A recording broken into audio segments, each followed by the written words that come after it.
Garden of Rock contains profanity, violence, and the occasional adult situations, and is not meant for people under the age of 18. Viewer and listener discretion is advised.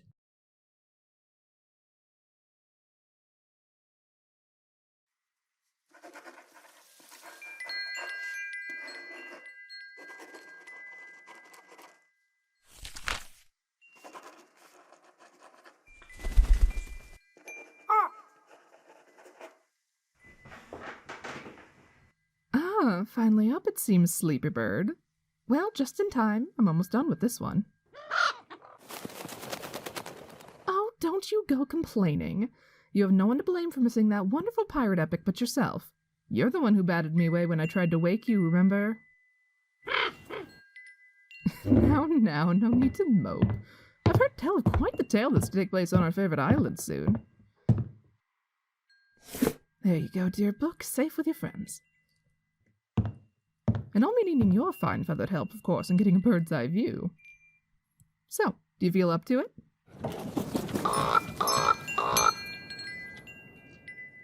There's my eager little bird.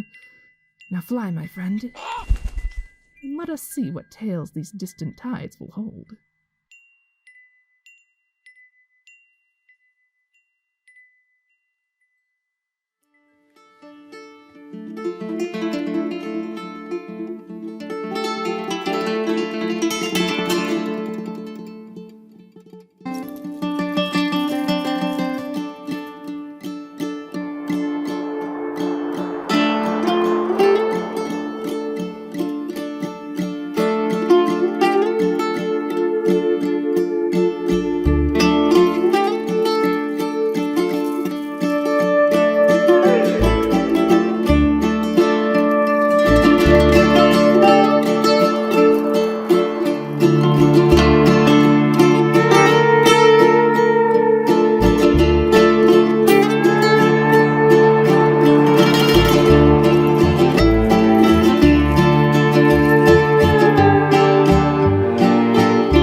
There are many stories told about the city of Viol's Garden.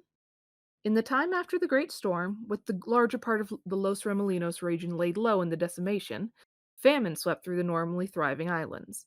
In its midst, the Princess Viol, a talented druid who always preferred the company of plants over people, saw the plight of her countrymen and took it upon herself to provide a solution. With the help of the citizens and the many creatures she'd befriended in her time, she transformed one of the royal islands into a flora paradise, rebuilding the capital into the center of a garden that stretched across the entire city. The spoils it provided were enough to quell the famine and then some. In honor of her noble efforts, the city was named after her, and has since been known as a source of agriculture, medicine, and beauty for the region as a whole, appropriate for residing on an island known as Tierra Abancia, the Flowering Isle. However, as of late, whispers regarding the garden have begun to spread. Stories of an illness, creeping through and poisoning the plants and people alike. With it has come a request, a call for adventurers to assemble at the garden for a quest. It is these whispers, which have reached you through one channel or another, that have drawn you all here to the city, ready to investigate this mysterious request.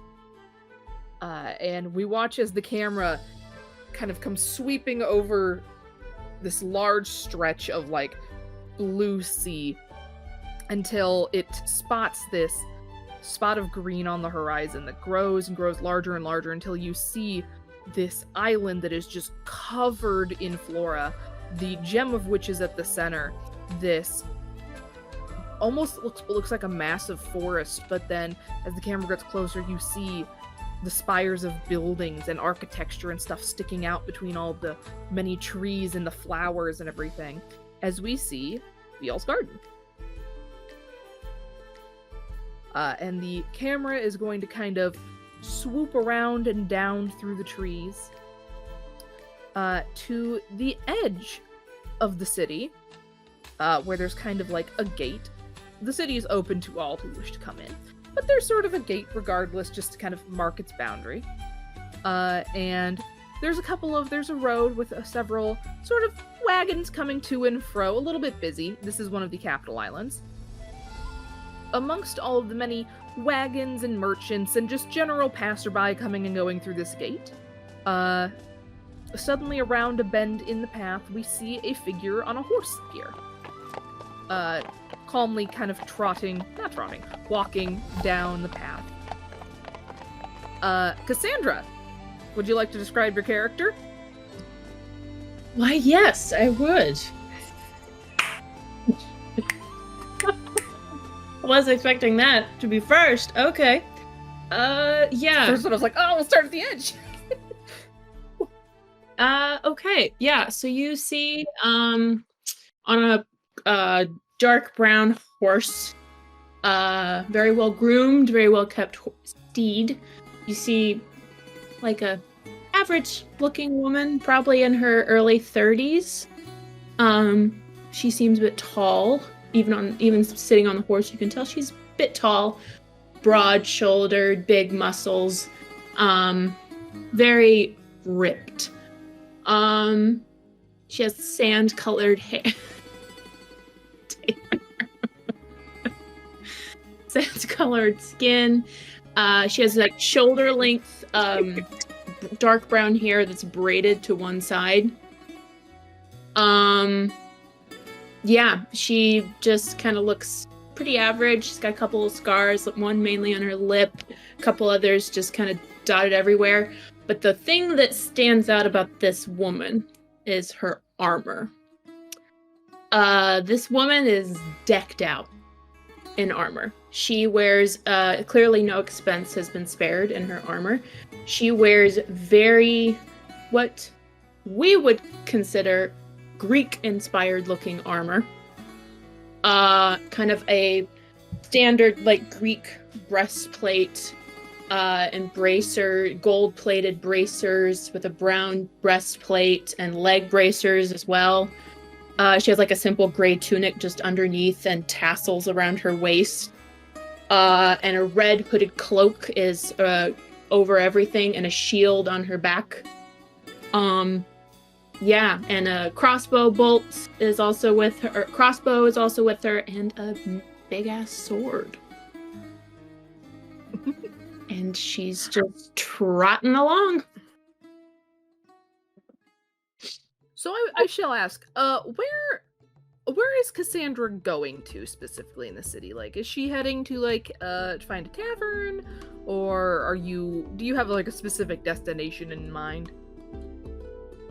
Cassandra is probably just passing through. She's just this is her next stop of just many random places that she's going to find work and to just do good deeds. And she would probably either go to a tavern to maybe get a pint or go to a temple to kind of check in and see if anybody has any work or anything needs done. Gotcha.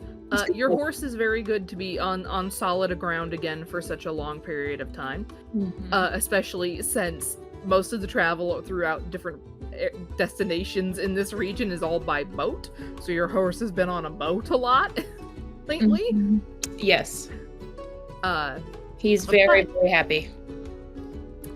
You go ahead and you kind of ask some directions from just like some random people in town, like, hey, where's the, like, you ask kind of like both, where is the tavern and, like, where would your temples be located?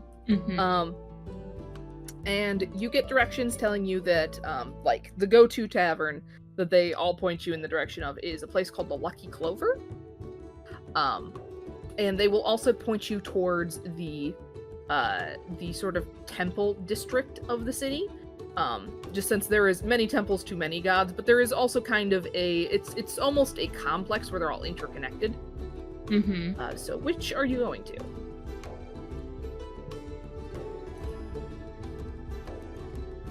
Probably the temple first. Okay.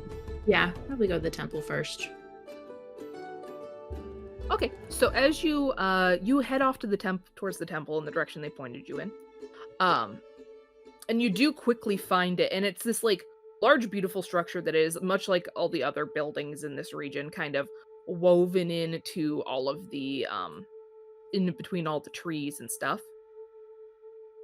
Uh, and these like tall spires, big kind of glass windows and things. And as you kind of come up on it, you do see that there is kind of like a hitching post area where you can tie your horse off, in order to basically like just make sure he doesn't wander off to eat all the luscious looking plants around. Yeah. While you're in there. So you tie off your horse probably, unless he's just very well trained and will stay. That's up to you. And she'll tie him up just to appease the rules, but he's very well trained. He would stay right next to her unless she told him otherwise. Gotcha. Yeah. You'll leave him to stay where he is. And you go ahead and head on into the temple. And is there I presume would you be going to whatever section, like we would be looking for the section specific to your god? I mean, I doubt this temple is specific to her god in particular.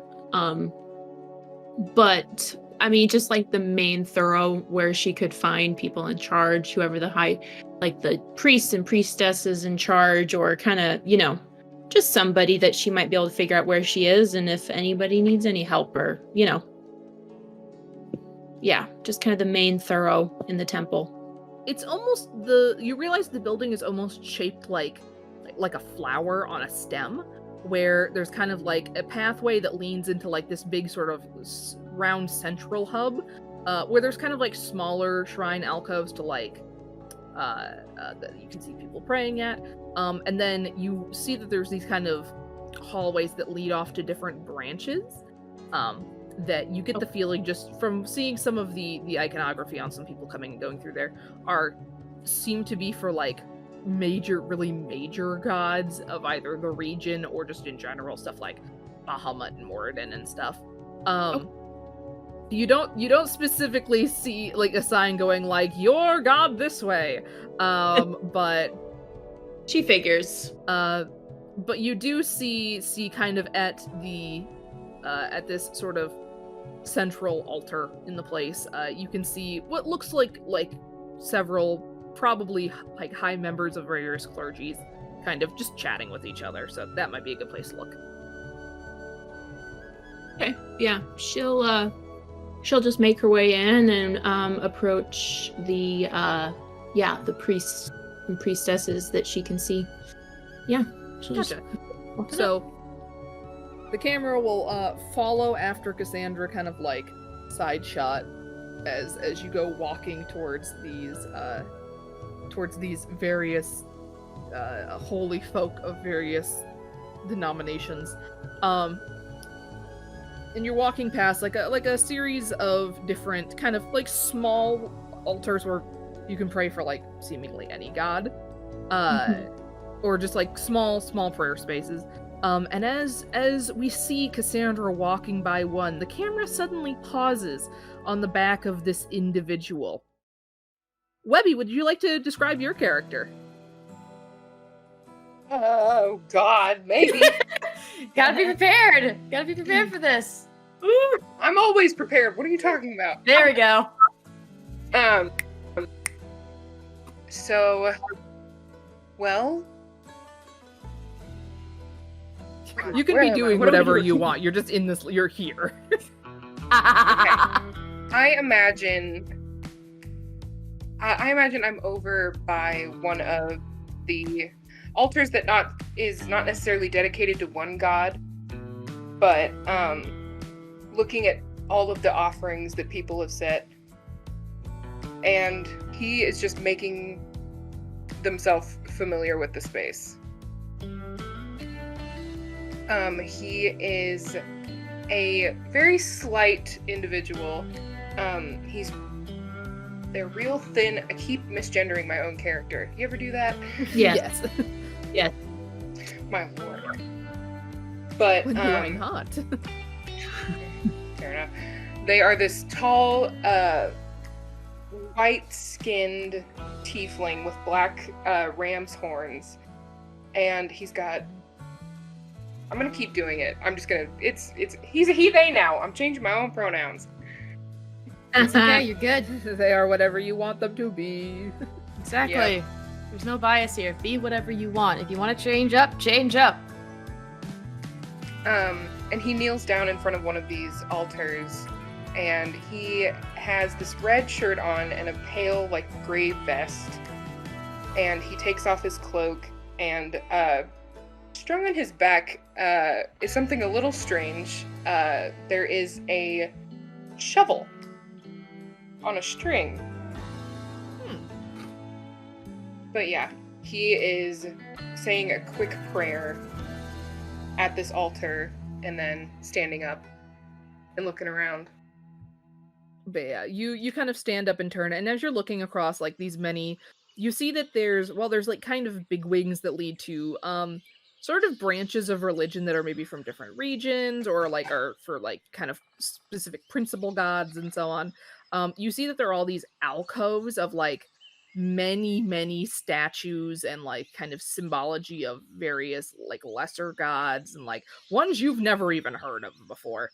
Though you do notice kind of at the far end of the room, kind of what would be like the topmost petal of the flower, the room that leads away through there, you do see an you had taken note of an interesting altar in there, which didn't seem to be assigned to any specific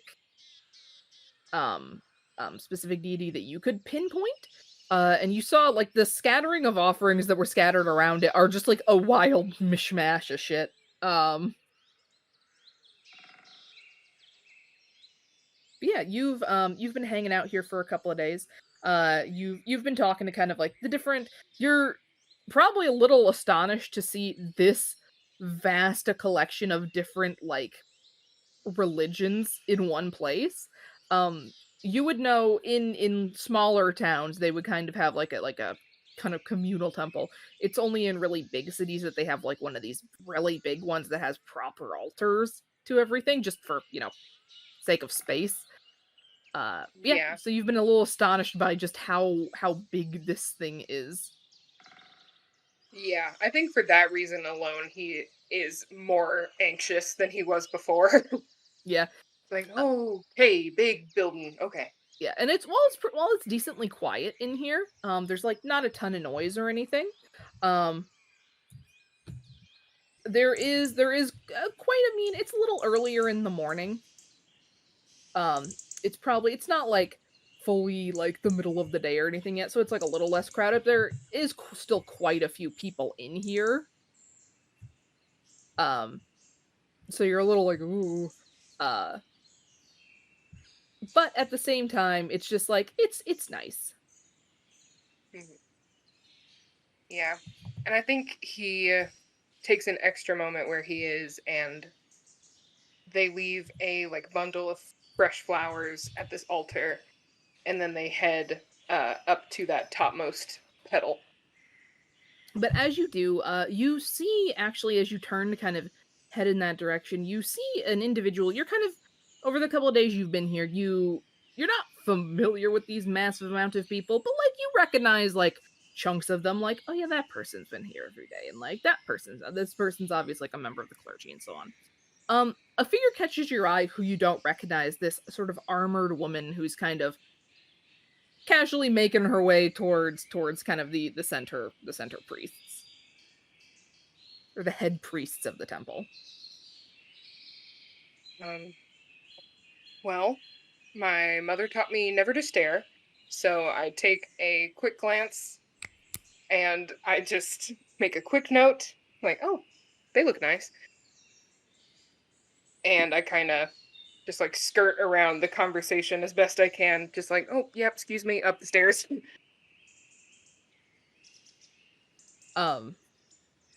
But as Cassandra, as you scurry off in that direction, Cassandra, as you kind of come to this sort of center group of priests, several of them are kind of having like little mini conversations amongst themselves and so on. The one closest to you as you walk up is sort of this tall dragonborn fellow, and he sort of holds up a hand to his companion and kind of turns towards you. Yes, do you need something? How can I help you? Let's see if I can get this right. What I imagined in my head. You got this! As Kodak says, Anything you got will be this! Wonderful. You got this. Got this. There you go. Okay. Oh god, I had it in my head. Hold on. Fine. I'm good. Yes, my name is Cassandra. I have just been looking for some place to rest for a couple days and was just wondering if you had any if you needed help with anything, if there was anything that needed to be done. I am a loyal servant to you. Oh, well, it's a pleasure to meet you, my dear. He's going to vows. Well, we can always use a bit of help around here. In fact, there's actually another fellow who, every now and again we'll get pilgrimages and various travelers and things who come our way. Recently, actually, another fellow showed up a few days ago to help, and he'll kind of, where was he? Oh, he's over there. And he'll kind of nod towards the retreating figure with a shovel on their back in the distance, kind of scurrying off into a different part of the temple. Like, it's not a pretty run either. It's like he's got real long legs. Oh, he I don't know why I just imagined like a Jack Sparrow run.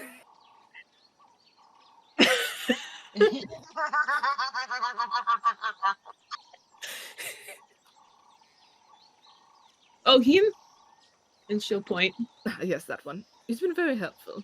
All right. Yes, I mean, whatever you're willing to, whatever you see fit to do to help around the place would be much appreciated. Yes, of course. I am happy to do whatever needs to be done. And she'll bow and make her way over. Are you going to like the same portion that they're going to? Yeah. Yeah. Try to figure out so what needs to be done. You two both get into this portion of the temple, and while there is a couple of other alcoves to various like minor gods and things, you see that kind of what the main thing in this part is there's this what almost looks like a large pool of water. In front of which it's like there's almost this like sort of metal basin that like wide, probably 5-6 foot around metal like from radius basin, that has almost this like obelisk sort of thing behind it that has like a hole at the top, and shining through it you can see that like there's sunlight from these like beautiful stained glass windows that are kind of in the ceiling, that it's kind of shining through this pool, or this hole into the pool to kind of illuminate it from within. And you actually see an individual who's kind of kneeled at it. And one sec, I have to remember what this symbol looks like.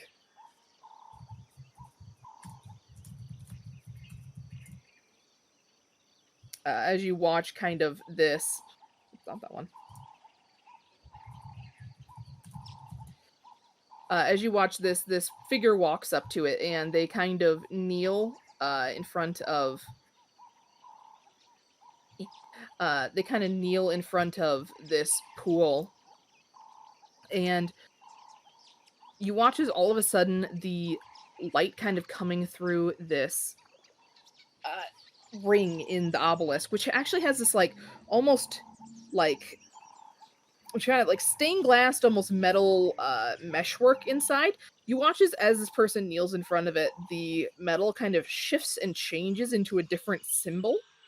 which then the light projects down onto the pool in front of them. And you see that it is kind of this, it is the symbol of sort of an archway that almost has this like path leading away into it.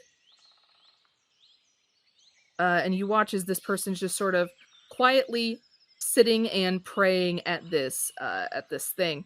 And you know what? Both of you guys give me a perception check really quick. Ooh. First roll. First roll. First roll. This could either be really good, really bad. Yeah.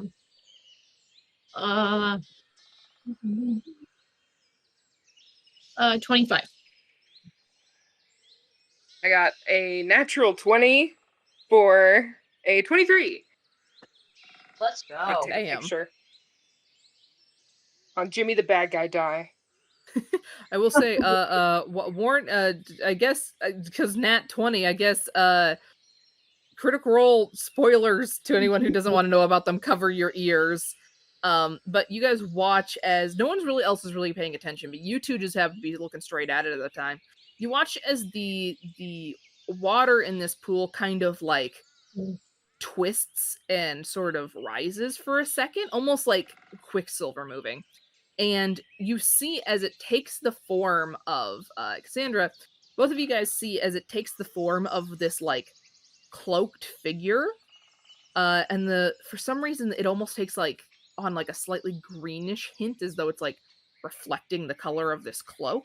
This like green cloaked figure who's kind of like almost kneeling on the water in front of this person who's praying. Webby, however, your darling boy can actually, you get a glimpse underneath the hood of the cloak for a second.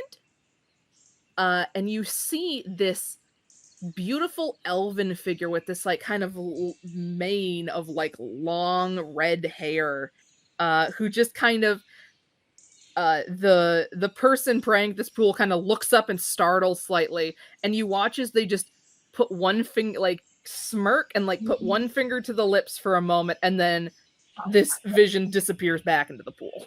Oh my god.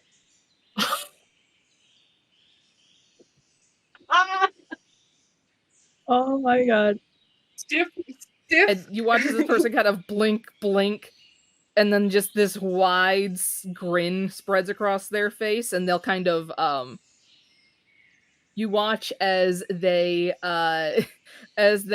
pull something out of their pocket, and this altar is just kind of is the one that's surrounded by just a mishmash of things.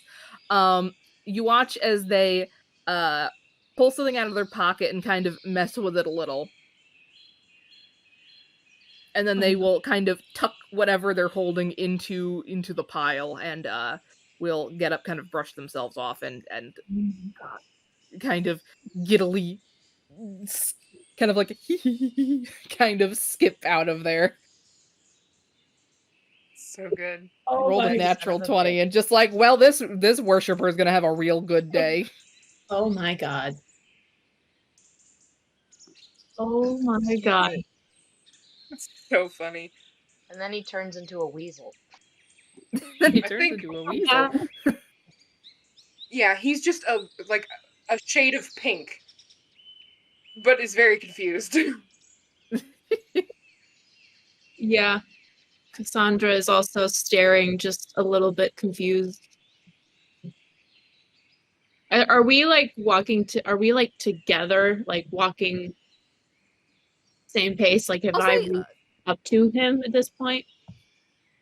I'll say, Webby, you got there first. Okay. Yeah. Cassandra's not far behind, though. Mm-hmm, mm-hmm. Okay. Yeah, she's just gonna keep walking up. Yeah. And you watch as they leave the kind of the wire work in the top part of the obelisk kind of shifts again and goes back to like sort of its open form. Yeah. It almost looks like there's some sort of like magical mechanism that will cause these wires to form the shape of whatever the emblem of the god that they're praying to is. Mm-hmm. Mm. It's a catch-all sort of altar. I catch altar. Damn it. You beat me to it. Thank you. I don't know. I'm being followed, so I kind of just saunter up to the basin. Okay, what you doing? I'll do what I saw the person just doing, and I'll kneel down in front of it. Okay, what does your specific patron's like symbol look like? Saint Winifred, her emblem is God, I drew it out. I'm just gonna wing it. It is like an iron gate of a cemetery with a clover in the middle. Okay. Yeah, but it's kind of like a steepled, like Gothic point, and then like this soft flower in the middle. Yeah. And which isn't all too unsimilar to like the architecture around here, honestly. And you watch as the wires once again kind of weave into a new shape, and you watch as the symbol of your saint appears on the pool in front of you.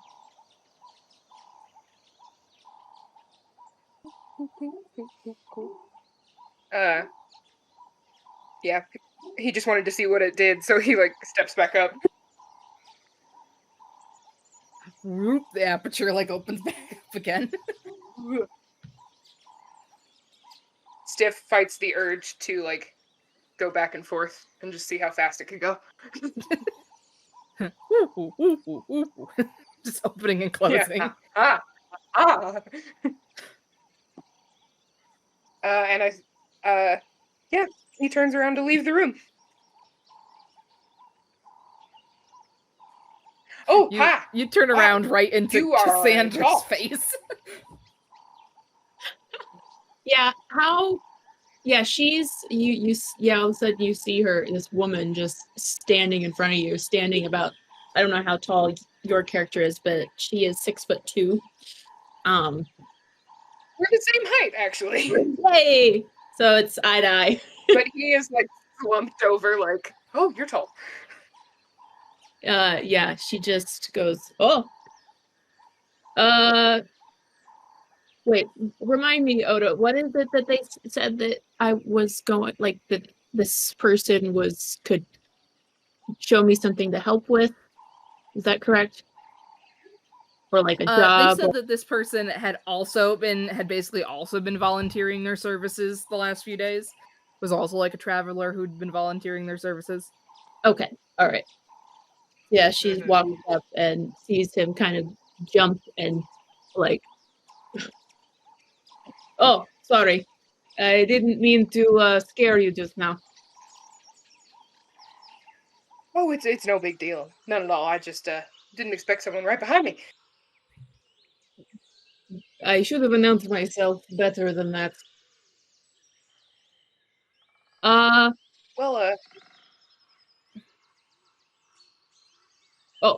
you go first. I go first. Who goes first? Okay, I'll go, I guess. Okay. Well, hi. Hi. My name is Stiff Jeriko. Stiff Jeriko? Yes, that's the one. That's my name. Don't wear it out. Or do. I can't tell you what to do. I think you would have no problem telling me what to do.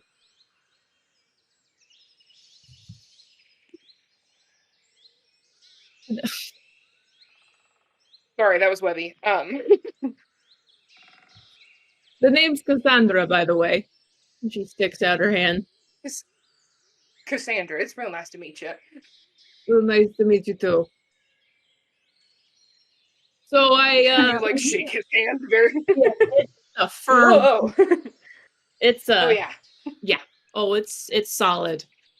Yeah. You see now that you're up close that he's like 19 years old. Like just fresh out of the house. Okay. And he's got I didn't say this before, but he's got these bright yellow eyes.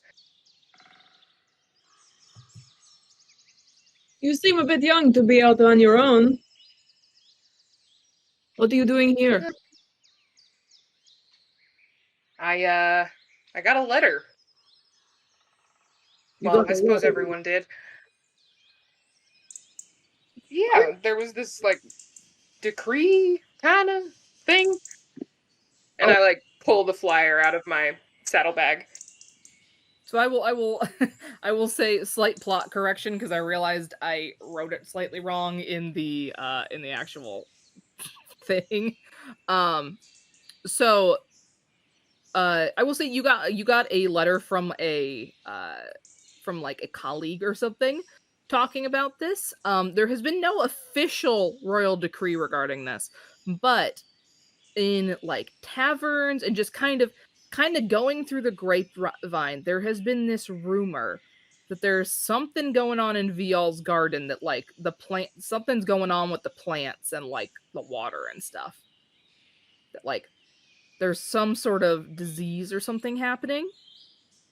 There's trouble. But there hasn't been any like confirmed stuff about it. But like everyone's kind of quietly whispering about it. Who's like, "Oh yeah, have you heard about the thing?" Yeah. And he's, like, still digging around the bag, like, Shallow's mercy. And he, like, plunges his entire hand in to the outside world. It looks like he's wrestling a small bass. Maybe he is. Who's to he- say what's in there? He might be. He pulls out this, like, crumpled up letter. If you wanted to take a look at it. Well, sure, why not? And she'll take it and look at it. I've just got here, so I have absolutely no idea what's going on, but Me too. something like something a bit fishy is going on with some plants. Is that it? That's the general idea, I think. Huh. Interesting. Well, that might be something maybe I could help with. I was actually coming to find you because the priest said that you were also looking for help to help somebody. Yes, you. I just think the whole thing stinks of old weed like a church warden's pipe, and it didn't sit right with me. Sorry, it's like what? It stinks of old weed like a church warden's pipe. It's fishy. What you said, it's fishy. I have no idea what you just said, but I'm going to just take your word for it that that's what that means. All right. I'm not from here, so Neither am I. language is a bit of a barrier. We'll work it out. Well, I'm looking You for want some tea? tea. Sure, tea sounds great, although I wouldn't mind something a bit stronger later on, but yeah, tea is fine. We can do that too. Sounds And nice. I will I'll guide Cassandra back out of the building. Clunking along So there. you guys you retrieve your horse and go about getting over to the tavern, presumably. And we'll say, Do you want on the horse, by the way, or do you want to walk? You can get on. If the horse will have me. Oh, we won't bite. Stiff, this is Fenric. Fenric, this is Stiff. All right, get on. My heart. Fenric, it's real nice to meet you. I love Trying you. to figure out the name. I have a goal. Sorry, I'm excited. And then we head towards the tavern. yeah. I have a dream. I'm here to tell. But the camera kind of will sweep up and away as you guys set off kind of down the road, and presumably in the direction of the Lucky Clever Tavern. And as the camera sort of comes around and down, we see a sort of patch of beautiful flowering bushes, kind of just in a random little side street off the street. that sort of like flowering flower and berry bushes that we see rustling off the side of the street till finally they sort of burst open to reveal a figure sort of clambering out with their newly acquired snack. Chelsea, would you like to describe your character? Oh, it's my turn then. Okay. All right, so clambering This out. seems like a thing you'd be doing. Yeah, I think it would be. So clambering out of these bushes and everything like that is this humanoid figure, very small and very petite. Like think 4'11" is their height. And I know. I see your face. I think I know. Mhm. I think you know too, yeah. They come stumbling out. You notice that they are wearing a long white sleeve shirt that's underneath a green, like leatherish corset, and they have this beautiful tulle skirt that is of greens and blacks and browns, and and they're wearing delicate little flats. They have very long brown, like honey-colored hair. But what's really surprising is what's on their face. The left side is splashed with some colorful makeup, and no, the right side is covered with left makeup, and the right side is covered with pink makeup.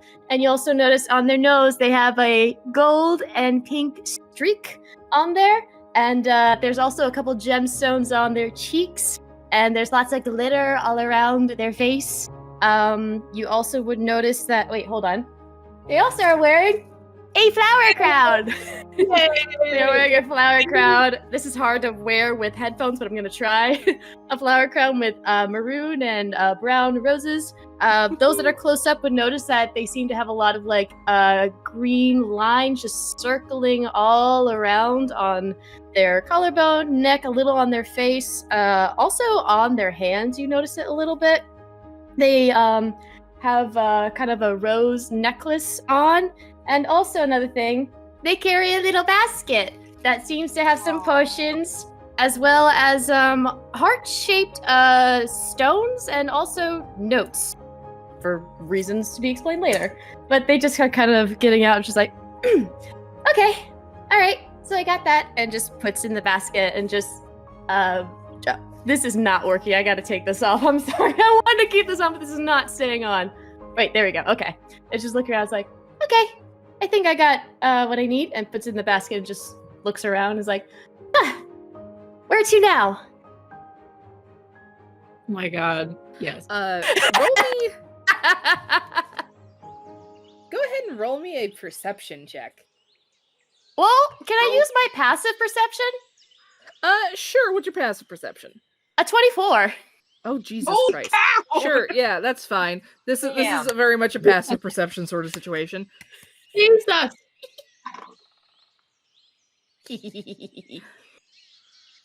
From down kind of around the corner, kind of this path you're on sort of twists and weaves down between these buildings. Just kind of like a little side street that sort of seems to be naturally formed to go along with whatever bushes and stuff are there, as do many of the streets in this city. But as you're going along, you hear from down the path, kind of around this edge of a building, you hear like a little voice going, "Oh, come on!" She's. I imagine that she is skipping down, kind of just like, and just stop.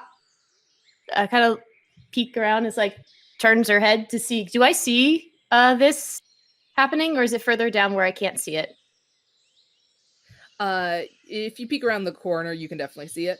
Okay, yeah, she peeks around the corner to see what it is. Just kind of just like pokes her head, like kind of, I guess, tall people. Just imagine just a little head poking to the side. It's like,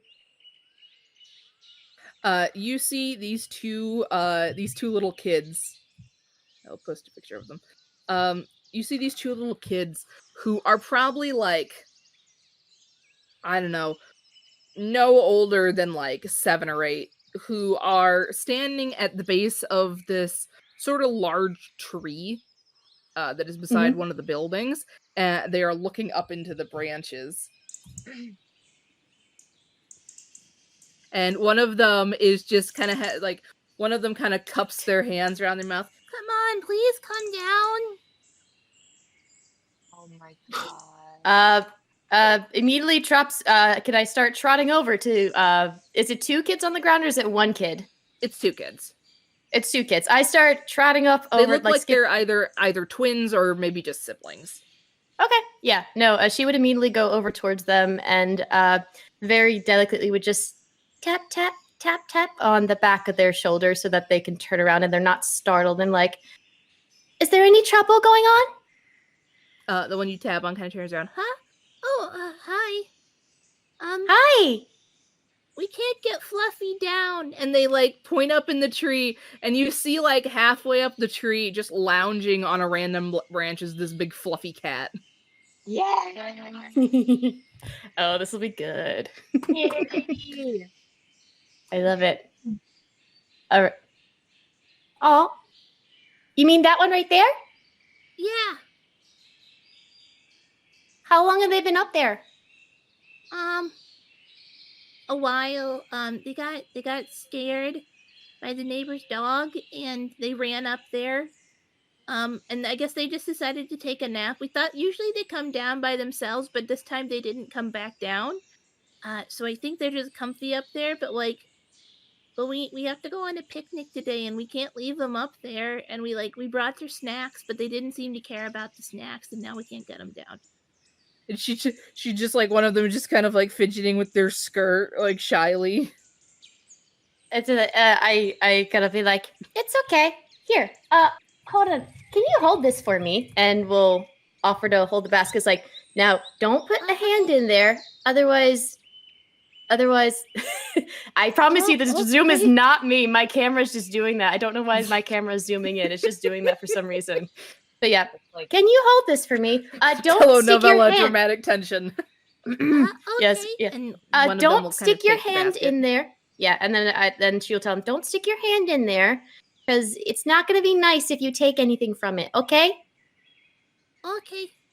Okay. And I give them the basket, and then I look up. Is this cat sleeping? Is there any? Do I need to make an insight check to see what they're like and all that shit? I would say roll me either an insight or an animal handling. Oh, I'm so good at animal handling. I would hope so. Maybe Otherwise, not I picked good. the wrong person for this task. Well, I rolled a 5, but I got a +6, so I have an 11? Okay. This cat doesn't seem particularly, like, scared or anything. You can tell just by the way that the tail is sort of flicking around that they don't... Fucking dramatic zoom. I know, it keeps doing that. I promise it's not me. That they don't seem like they're fully asleep. Like, they seem like they're just lounging. They seem calm, but it doesn't seem like they want to come back down right now. But they kind of need to come back down. Yeah. I'm gonna cast Speak with Animals. So I can chat with Fluffy. So then the 2 twins will probably just hear but in Speak with Animals, I'm saying, excuse me, I don't mean to bother. You seem comfy up there, but I think these lovely children, they want you to come down. They say it's time for a picnic and for snacks. I will mention this cat is like probably about like 50 feet up the tree. This is a very large tree. I yell up to it. I'm just going like. Like I'm like I'm yelling this up. Like she doesn't care who sees. She's just yelling this up on the tree. Oh, really? No. So the cat kind of like will blink one eye open and go, "Oh, so another one who can actually speak like me. Intriguing." Well, no, they told me Fluffy. Or do you have another name you like to go by? That's fine. I don't think my actual name is comprehensible to most mortals. Well, the promise of snacks is a bit tempting. I am rather comfortable up here. They seem to really want you to come down, and I think they'd be very sad if you didn't. roll me a. I'll say roll me either another another animal handling or a persuasion. Okay. Ooh, that for animal handling, that will be a 19. The cat kind of gets like a look on its face, and then it goes, "Oh, very well. I do suppose it's time for a brush anyways after encounter with that dreadful dog." Wait, hold on. I can come grab you. You don't have to move. Hold on right there. And then the two twins would see sprouting from this girl's back are little iridescent wings. And she just goes flip, flip, flip, flip, flip, flip, flip, flip, flip, flip, flip, flip, flies all the way up. And and goes up. Just tell me where you don't want to be touched, and I will get you down, okay? And just holds out her hands. Do not grab my tail or my belly. Of course. Fine. Of course. Holds out her hands for jump cat. on you. This is a large cat. Like this is like a Maine Coon cat. So you're just like, oh. It's fine. Okay. It like is the cat on my shoulders or in my hands? I'm gonna say it's just in your arms. Okay. It's like, oh, it kind of just flops on you. Okay, I got this. It's good. And then peasant. Well, maybe next time be a little bit more considerate. Don't always call people peasant. Okay, and then just flies down. It's just like flies in front of the door. It's like, here's Fluffy. And the kids are really like, yay! And they kind of gently grab you out of grab her out of your arms. And like one of them is just kind of like holding the cat, but the cat is like about as long as the child is. So the tail's not like on the ground, but it's about on the ground. Mm-hmm. Like that. That's not Fluffy. But that's a different kitty. Oh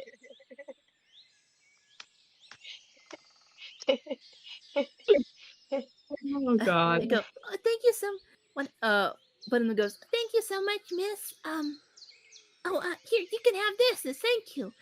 And you watch as they kind of reach into this little like little child hip pouch, or like, you ever seen like a kid carry around like a cute little like clutch bag with a strap?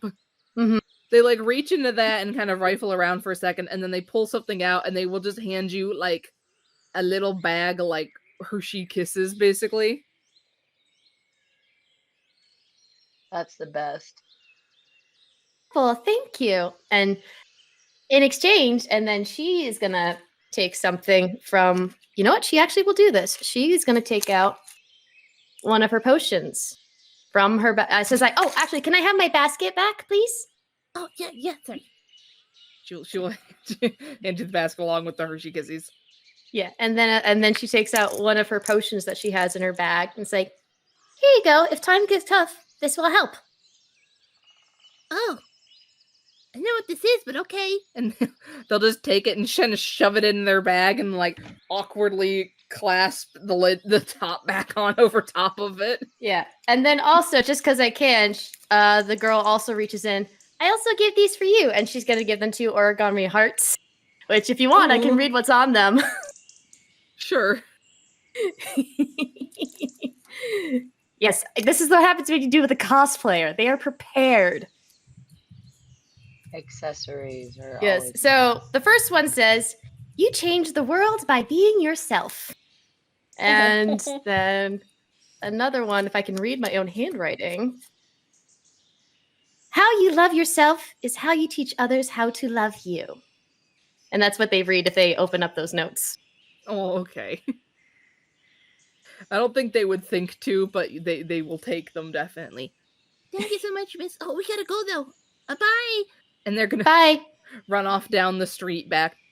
And they yell, presumably "Make towards sure home. you don't grab Fluffy's tail and belly. They don't like that much." You watch as the cat is kind of like almost partially thrown over the kid's shoulder, just to like so they can kind of hold the butt. Mm-hmm. And you watch as like they just kind of lift a paw and like kind of a blasé like wave goodbye as they disappear around down the path. Bye. Bye. It just like waves until they're far It's like off a in the farewell, distance. goodbye kind of wave. Bye. It just says bye until they're gone. Also, when you say like, don't call people a peasant, the cat just gives you a look like you realize I'm a cat, right? I call everyone peasant. She doesn't care. She's just like, just here's this. Just maybe take this in advantage for the future. Okay. And it's like, oh, okay. And then we'll kind of, actually, no, I have a passive perception of 24. She would definitely notice this. She's like, okay, time to put these back. And it's just like, yeah. And then the wings shrink and they are back on their person. And it just, she looks like her. She looks like the human version of her again. The short human. The short human at 4'11" with a basket. The halfling. But you would know that you had, just to make it easier to intersect all you guys. You would I know. I that, made it so weird. I'm sorry. No. To just get you together. You would have remembered that somebody mentioned at one point during your time in town, I had either overheard someone or asked someone like, "What's a good place to stay?" And they had mentioned a place called the Lucky Clover Tavern. Yeah, I think she would take a mental note. That's like, I mean, I know I got berries, but I think I should treat myself today. Yeah, treat. And then just starts tra-la-la-la-la, skipping over to the tavern. I can tell I'm gonna be the party child of this group. What gave it away? Hey, you! It's like, what? Whoever would have thought. But as you kind of la la la la, like kind of skip your way further into town, the camera kind of follows you along as you begin making your way through like a market area. And then it will sweep off to the side towards a figure standing at one of the stalls. T, would you like to describe your character? Yes. So, standing... Oh my god, Chelsea. I see my idols in my future. Amazing. Yay. Okay, Not so standing big, at one of the stalls and kind of hunched over, looking over at everything. You see an average-sized half-elf.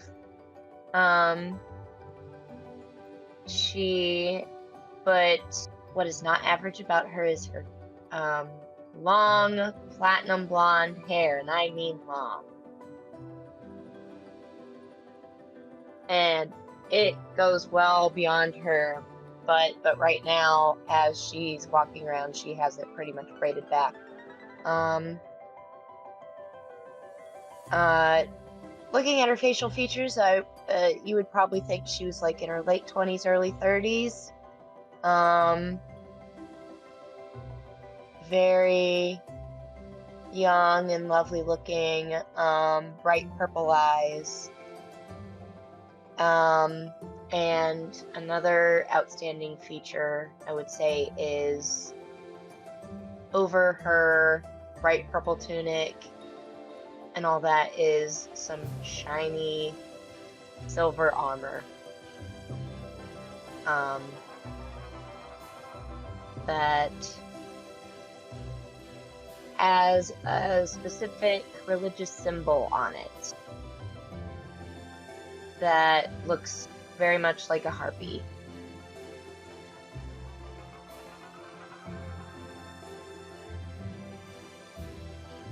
But despite like the intimidating presence of the armor and stuff, this woman looks very incredibly gentle.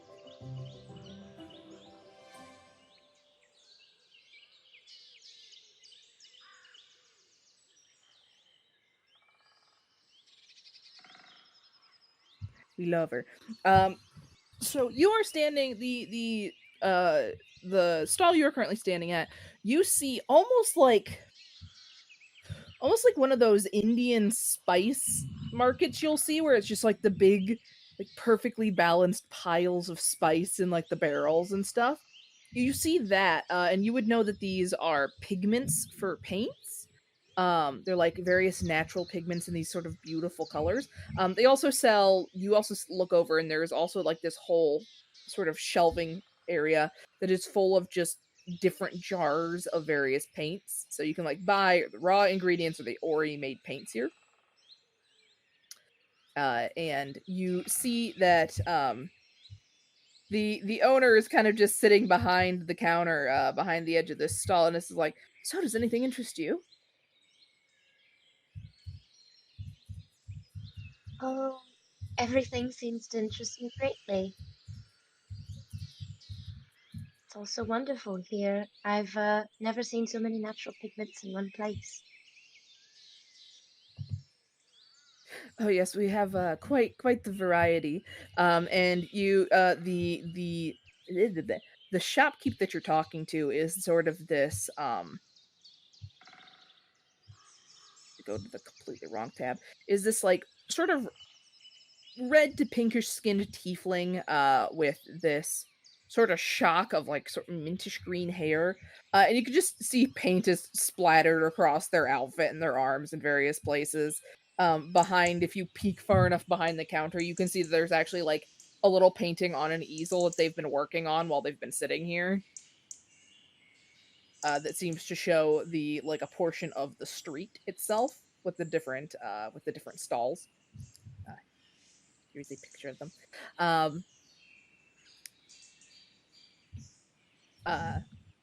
yes, we managed to get a hold of quite a few different rare ingredients coming through here. A lot of plants around here make for really good pigments, along with various shells and so on I can get from the coastline.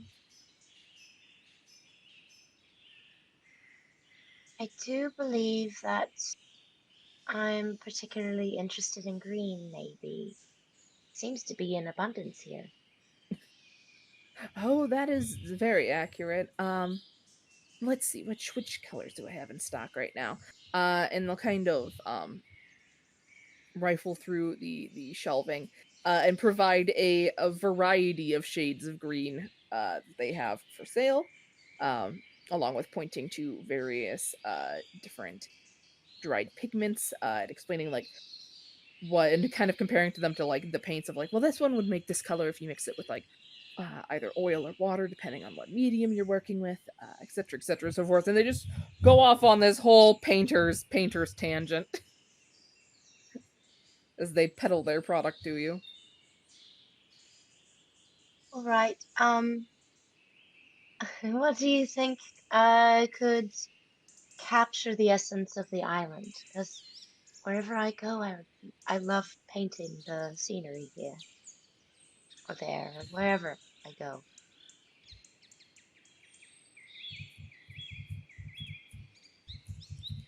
Well, if you're gonna be painting the garden, well, I would recommend you grab some of this moss green and basil. That'll kind of help you with your sort of mid and dark tones, and then maybe you kind of like look up at the various light that's sort of filtering in through the leaves. And then for the lighting, you're probably going to want, let's see, chartreuse and let's go with lime. No, not lime, not lime. What am I thinking? Not lime. Uh, you know what? This tea color would work. And then obviously if you want to paint the flowers, that would be, you'd use various jewel tones like ruby and topaz for that. Which I have those right here. So I think if you at least you want to capture this part, that's probably your best guesses. Oh, so wonderful.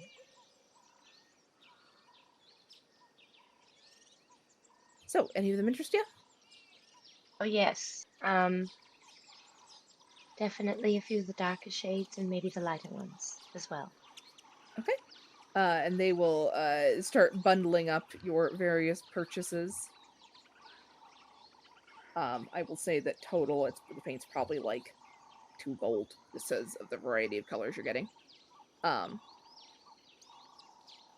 they'll kind of start tying it up in sort of this cloth. They are taking like paper and wrapping each of these individual sort of glass jars just to make sure they don't break. And then they're kind of wrapping them all into this big cloth bundle. They're kind of tying into a pretty little like whenever you see like a child like in an anime with like a handkerchief box lunch or whatever, like very just artfully tied cloth binding it all together. And as they're doing all this, they're like, so I haven't seen you around. Are you a traveler? Yes, I was part of a previous excursion to several different areas, but we've kind of broken off since then, and I've just been traveling around, just really seeing the natural beauty of the world, wanting to get away from it all. I heard so much about this place. Well, that's a shame, but hey, if you want some rest and relaxation, you came to the right place. It is quite peaceful around here, I can say. But if you need a place to stay or you want to look for some new friends or an adventuring party, the tavern near here is always real nice. Tavern. Yeah, the Lucky Clover. It's right down that away a couple of blocks, and they will point off down kind of the corridor of this. It's almost like a farmer's market. Like there's very much shops and actual shops and stuff, but this seems to be like pop-up stalls. And they'll kind of point down the sort of big corridor of them and go, yeah, that way, run by a guy named Kelsey, Timothy Kelsey. Gonna go down about 4 blocks, and then you're gonna take a left. Big place at the end of the street, you can't miss it. All right, I'll take your word for it. These all seem good to go, and they will sort of finish bundling up your purchases, and will hand them off to you. Anything else you need? No, that'll be all. Thank you ever so much, and I look forward to using these. Well, I hope they treat you well. Thank you again. And she'll pay them and head on off towards the tavern. Okay. If anyone, by the way, if anyone is looking at the Roll20, I will change images from time to time, like right around now.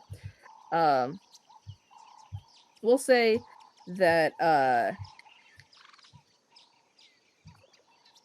just since you two are the closest, I would say that as I try to remember everyone's characters' names. One sec, I'm opening the D&D Beyond so I can look at them. You're good. It's fine. It's God. Cassandra is the only person whose name I can remember off the top of my head just now. And she's the last one I looked at. It's all good. I mean, it sticks with you. It sticks with you, Deirdre. Yeah, no, I also feel like my character would be last because, to be quite frank, if there's a horse involved, my character's going to want to go and say hi to the horse. Oh, God. just use all my first level to just speak with all the animals. Yeah, you know what? Anjeli, I'll just say, because you are the closest, you will get to the tavern first. Followed not there long after by Cassandra and Steph. And then bringing up the rear, like you go ahead and tie your horse, or you begin to send your horse off with presumably a stable hand or something. There is a stable beside this tavern for travelers to keep their horses at. So you kind of presumably hand them off to go get some of them good oats and stuff. And as you guys are walking in, Thorn, you kind of come flitting up the street, skipping up the street towards this tavern. You guys all see this big... If I can look at my notes. You can see there it is this big sort of stone-walled 2-story building. Kind of these big windows, and there's like a line of flower bushes that kind of go all the way around like the building in the front. And you see that the roof, a lot like most of the roofs in this city, is sort of covered with greenery and ivy and like various little flowering plants and stuff. Like my heaven. Yeah. Very, very cottage Ivy League core. school. This whole village is just magic cottage core. Elven cottage core. But you all see this nice tavern, this beautiful tavern. And right as you two are heading in, like going in through the doors, Thorn, you come up the road and you just see a horse being led towards a stable. Oh, God. I like to a stable like behind the bar. They're not like attached like in front of the bar or tavern, or It's like to the side of it. Like there's like there's kind of this like little sort of opening in the fence that you can watch as like this stable hand is basically like leading the horse into this paddock that then connects to like a small barn. Okay, this might be a stretch, but I'm asking because how Speak with Animals lasts for like 10 minutes. Is there any chance that I still have Speak with Animals up by the time I get there? That I'm like, sure. This is provided you have not gotten distracted talking to every other animal on the way here, since there is birds. I don't think and I saw any. and everything. I think I know. I think I've just like waved at them, but I've already talked with them and they're just annoyed with me and they just fly away.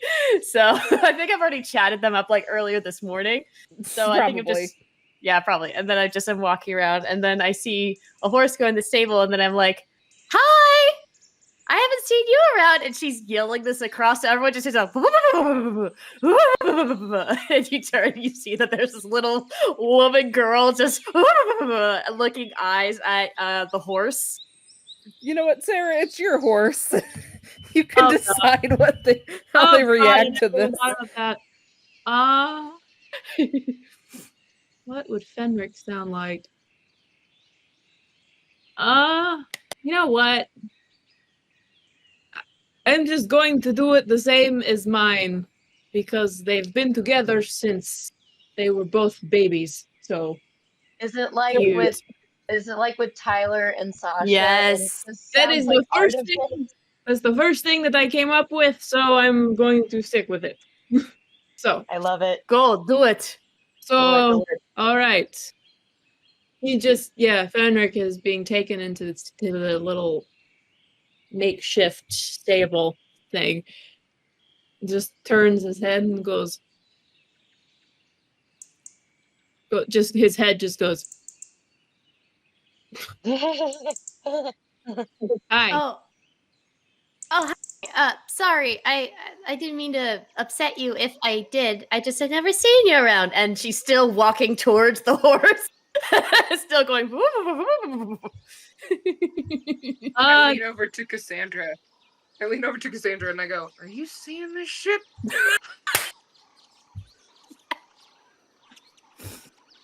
Okay, switch Cassandra voice. This is the same voice, but now it's Cassandra speaking. She looks over and sees this little woman just like prancing over and just goes, "That is a bit strange. Yes. And she kind of sees Fenric like looking over in her direction and kind of puts 2 and 2 together and just says to him, "Is she talking to you?" And I imagine he probably just like whips his head. Do you keep talking to him?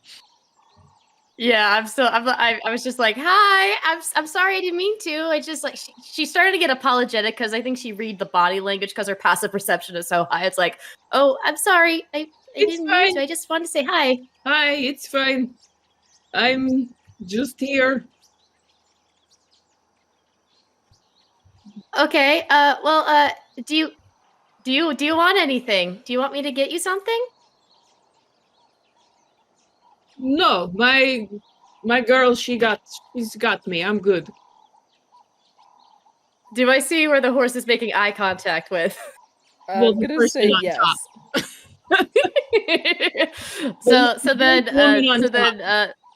Yeah. So yeah, I'm just looking at this point. I'm getting close to the horse. I'm looking up, and then I turn, and then my head still hasn't like gone down because you're taller than me. I'm like, oh hey, is this your horse? Yes, this is my horse. Yes, this is Fenric. Hi, Fenric. Very nice to meet you. And she'll do a little curtsy in front of the horse. Well, what are your manners? You bow back to the lady. And his head just kind of goes low. Well, thank you. I appreciate that. Well, hopefully you will have enough food and everything like that. But I just wanted to say hi. But I realize I am a little much. So you do you and maybe see each other around. Okay? Okay. And then I think she'll... Yeah, go ahead. No, he just says, I'm good. And he just starts to eat straw. Yeah. And then I turn around to you. So like, I'm sorry. I should have asked first. I just like meeting new people. So I wanted to say hi. Especially animals.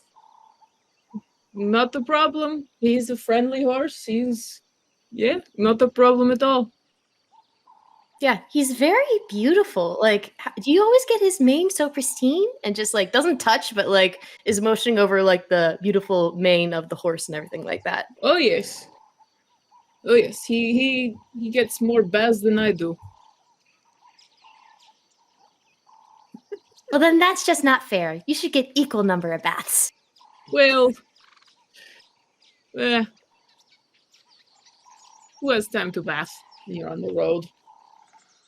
Bathe, not bath. Why am I saying that? Bathe. I don't know English. Funny. This is in Fine character. time, This but I is guess canon. it's just. If do you need I mean, I guess getting off of the horse?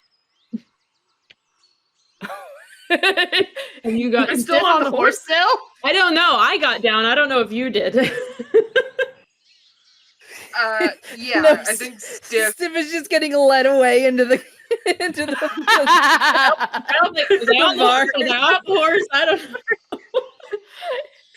Even with my high but passive perception, I imagine- focus on the horse and like, oh, hey, and just waves up the Yeah. tiefling. Hi. What's your name? Oh, me? I can't talk to the horse. Oh, that's very true. Thorn, and she extends out a hand. Nice to meet you, Thorn. My name is Stiff Jeriko. Stiff Jeriko. Huh. Never heard that combo before. Well, it's one of a kind as far as I know. It is indeed, and just gives you a big grin. Oh, by the way, here for our friendship, and just gives you one of the little hearts. You don't have to read it now, but it's for yours. He takes it. Okay. Well, thank you. That's the first gift that someone's given me here. Well, I'm happy that I was your first. Oh. Webby, no. No, Webby, no. Cassandra just kind of goes.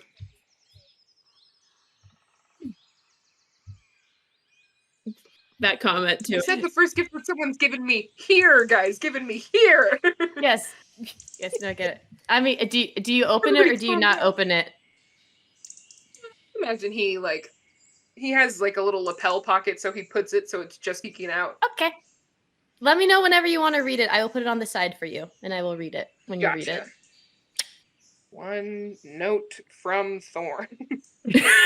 A heart-shaped origami note from Thorn. Very unceremoniously, Stiff kind of steps off this horse, Yeah. And his foot gets caught in the holster, and he kind of whoa. Cassandra Oh, catches. Cassandra catches. I'm standing right there, so Thorn would also put out her hands to help catch. Easy I imagine does he's like waiting for the fall. it. Easy does it. These big arms just catch you. Easy does it. Yeah, Oh, he's the like a true paperweight. dream. And she just with the puts you down. yeah, the Oh, both of thanks, us. Yeah. thanks there. Wow, you got really big arms. In a good way, just Cassandra. That's true. This is the best compliment anybody can say to me, is that I have big arms. So thank you. Welcome. Oh, and also for you, and gives you a heart. You don't have to read it, but everybody should have one. Thank you. I appreciate that. Welcome. And when you read it, let me know, and I will read that for you. I have one. I have one for Stiff, one for Cassandra. Heart note. Oh, from Cassandra, if Thorn. only you had a heart.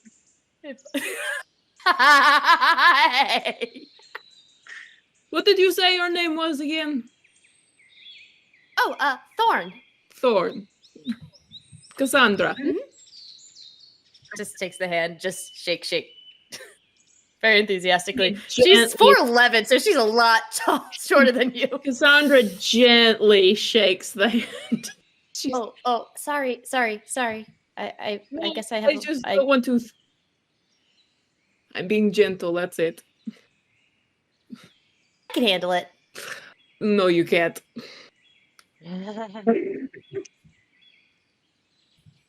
Word of advice: never assume, and excuse my language. It makes an ass out of me and you. That's fair. She's right. That is what they say. That is fair. That is. Thank you, Stiff.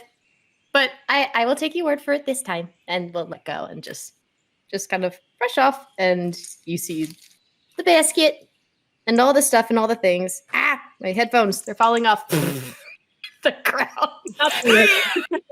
Look, That's exactly what happens. Yeah, it just goes down. It's like, oh crap! It just adjusts. Like, So, you ladies want to get a drink? absolutely. oh, I can come. Sure. Don't see why not.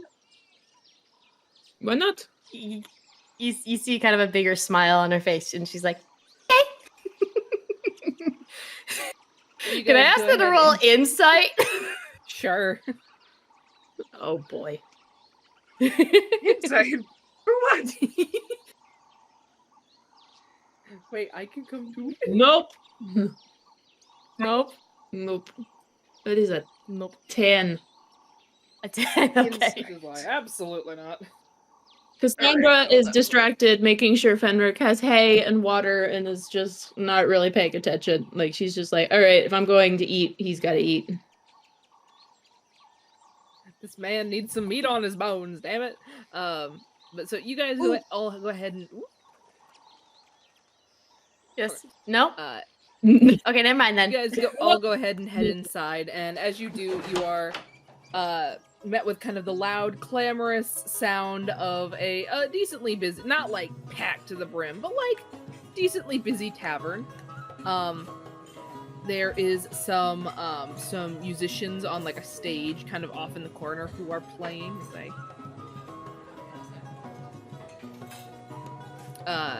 Who are just playing some jaunty music for everybody. There's people talking, eating, like there's some various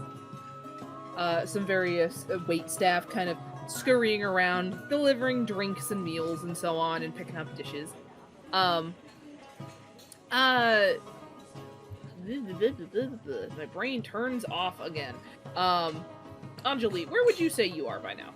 You've been in the tavern for a few minutes. Are you like at the bar? Are you at a table? I would say she's probably at the bar, probably at the very far end, which is something that I do. So I'm just like, don't worry about me. I'm fine in the corner here. Just get to me whenever you have a chance. That kind of thing.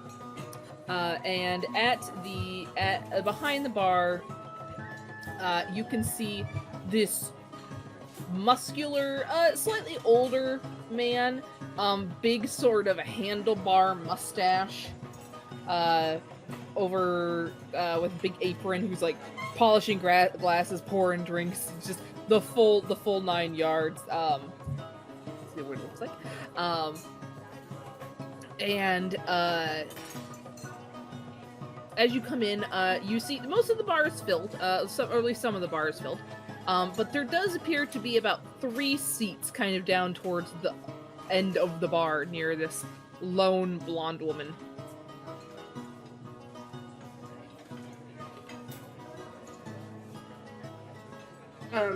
I will step up before the 2 ladies, and I will pull out bar stools for them. Thank you. And Thorn's gonna do again another curtsy. And she is gonna take. So you said there's 3 that's next to the blonde woman, right? Yes. I think Thorn So would 3 take the to, one like, the closest left to the of her. blonde woman, so that way Cassandra and Stiff can sit next to each other. Okay. I just imagine like they're like tall bar stools, so I imagine you have to kind of like put your hands on it and then like hop. I mean, she is 4'11". She's quite tiny. I gotta like, clamber. Yeah, clamber up. Yes, And, you know, Anjeli, just kind of suddenly goes up and- a small woman is sitting next to you. And she kind of just lifts up her basket and puts it in front of her, and you can see the potions and things that are inside the basket. She'll take a look over and then look down, then look at the basket again. And be like, that's quite an assortment you have there. Oh, me? Yeah. It's a collection of stuff and things, and it's very handy for carrying the things that you create. And just kind of like jingle ding jing, jingle ding. But she holds on to it. Yes, exactly. Jiggle, jiggle, jiggle. But she holds on to it. It's like, and it's kind of like, yeah. Thank you. So you made all those. I made the potions, and I made the hearts, and I guess I've made these somehow. And you notice that she digs deeper down, and she pulls out actual little heart stones that are actually shaped as little hearts that are actually stone. They're not paper. So, yeah. There's normally other ingredients to help besides I guess these, and then pulls out the berries that she was eating. Oh, that means I need to eat, and just starts eating one. But yeah, I did, but I'm a little low on supplies. There's blueberries, there's blackberries, there's raspberries. Yeah, I take it out of the basket. Do you want any berries? Oh, thank you for offering, but I'm all right, thank you. She's kind of flustered. Okay. You don't have to tell me, but Thorn, and she just puts out a hand. She'll take the hand and just be like, I'm Anjeli. It's very nice to meet you. Oh, that's so beautiful. Nice to meet you too. And then she will just silently pick one up and give you an origami heart. Yay. Everybody gets one. Yes. Yeah. I mean, Stiff, do you actually try to reach in the basket? You can if you'd like. No. Okay. That was There's gonna be Webby. something It's if you like, did. ooh, But shiny. never mind. Berry. That's what. Yeah, that was more like I want a berry. But then, Aw. and then Thorn was like, "Oh, that's right. Cassandra, Stiff, do you want some berries? I forgot. I should have offered some. They're here for you." And we'll show the raspberry and blueberries and all that stuff. Oh no, I'm fine, but thank you. Anjali is gonna look over at the other 2, kind of nod, and then she's gonna stiffen when she sees Cassandra and just like looks her up and down and then just turns her head away with kind of a little bit of a flush. Turn around so I don't see this. Otherwise, Thorn Yeah, would say something. Me and Thorn are just eating berries happily while this is happening. Yeah. I make sure that this would be a good point. I was like, if Stiff Fruit, she's like, oh wait, hold on. And then I take out the berries from the basket and put it out, and like, it's best if I take them out instead of people reaching in. You got it. Can I? Thank you. Am I able? I know, like, I'm at the end, and how did you say her? How did you pronounce your name? Her name? T. Anjali. Anjali. Anjeli. Like we're on opposite ends, right? Yeah. I would think. Could I have seen the flush to insight check, or just to see if I see it? Because why not? Ota, I'm asking, could I, am I or not? One sec, my audio is freaking out right now, so I will ask you to repeat in just a sec once it stops doing that. Oh no, I'm sorry. Okay, Sarah, are you now. trying to romance Repeat your T question. again? You've already been doing that in one campaign. Do you need to do it in another? Yes. Yes. Yes, because I am a big, thick lesbian, so it is my duty. It's okay. I was just curious. I'm sending love. You can do whatever you want. I was just. Straight to the 5. Check. I'm just seeing Other if I internet can connection to see see if it this works happen. better. If I can't, that's fine. I'm a shy, artsy girl lesbian. It is warm in this room. One sec, one sec. Chelsea, demisexual, heteromantic. Thorn, Internet. not entirely sure. Who knows Thorn, what to- everybody is a friend. Everybody's a friend. Exactly. Everybody's a friend. By the way, Anjeli says thank you for the heart. Oh, of course. I would love to know why my laptop is suddenly just dying today, apparently. But, I can kind of hear now. So, could you repeat your question, please? Oh, I was just wondering if I was able to see what the flush that she had, that Anjeli had when she noticed I would say... me. I didn't know if I could. We're on opposite ends, so... you're on either sides of Thorn, I think. So, go ahead and roll me a perception. Well, I'm at one end, and then she's at the other, and then Thorn and Stiff are in the middle. Stiff or in between. Yeah, Oh, okay, okay. yeah. Gotcha. Roll me a I perception. mean, however we want it to be. That's just how I was thinking it was. I'm wondering if I take notice of this half-elf in armor. 20.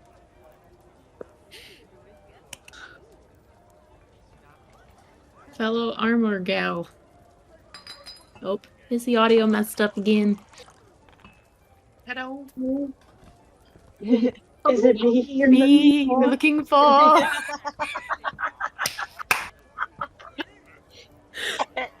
Hey, you gotta get musical up in Oh, this, no. right? Ota, if you're speaking, we can't hear you. Oh no. Oh. Oh.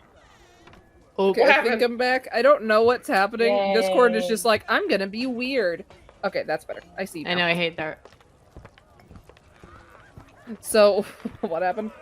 So I rolled an 8, and I was just wanting to see if I could see, like if I was able to see and discern.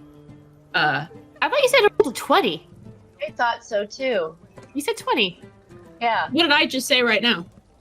8. Eight. Like Oh, 8. that was on the die. That was on the die. Sorry. 20 total. Sorry. You got a plus 12 to insight? Jesus. Jesus. Or wait, no, that's not right. What would I have rolled? I'm sorry. My brain is functioning like on Perception. nothing. Perception. Yes, a 20 is a perception. I was looking at the wrong die. That I have like 3 dice right now, and I was looking at the wrong one. Never mind. I'm sorry. Carry on. I was gonna say, like, good lord, how do you have a plus 12 at, like, level 6? Sorry. Or level 8? I'm sorry. My brain is so messed up. No, you're No, good. you're I'm good. the one whose computer is just slowly disintegrating, apparently. But, so, I will say, with your dirty 20, you do, in fact, see a little bit of a blush on your blonde-haired buddy's face. Okay. Just look over and kind of Flustered nod. flush, so to say. Look over, nod, and then just look back towards the barkeep, waiting for a drink. Yeah, and I will say right about then, he manages to finish handing off the drinks to all the other people who were in the vicinity at the time, who basically were waiting on their stuff, and he will turn to the 4 of you and go, "Pleasure to meet you. Welcome to the Luck Clover. What can I get for you all?" Just waves. howdy. I'll have an ale.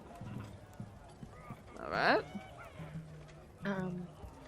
I'll also partake in ale, please. All right, 2 ales. How about you, Slim? Tea if you got it. Variety. We kind of, are pretty abreast with fruits and herbs around here. What sort of thinking? You just give me your favorite. Alright then. And he'll look at you, Thorn. And you, little lady? Can you infuse water with different herbs and stuff? I was so that's waiting for kinda her to say vodka. I know. Oh no. I mean, No. you could definitely do it with vodka. Are you talking about? You talking like a cucumber water sort of situation? Or are we talking like just a weird way of saying tea? Going to say Tea. Not feeling like tea today. Though I think your tea's probably great from people probably around drinking it. Any chance can you infuse some rose in water or something like that? Is that possible? If not, just the water's fine. I'll see what I can do. Thank you. And he will he'll sort of turn to the sort of, there's almost like a big wall of different sorts of alcohols and things behind him. There's kind of a small stove with watch him as he puts a kettle on. And then also kind of on the rest of this wall behind him, there is a door that seems to lead into the kitchen and stuff. And he'll put a kettle on and begin kind of grabbing various. Yes.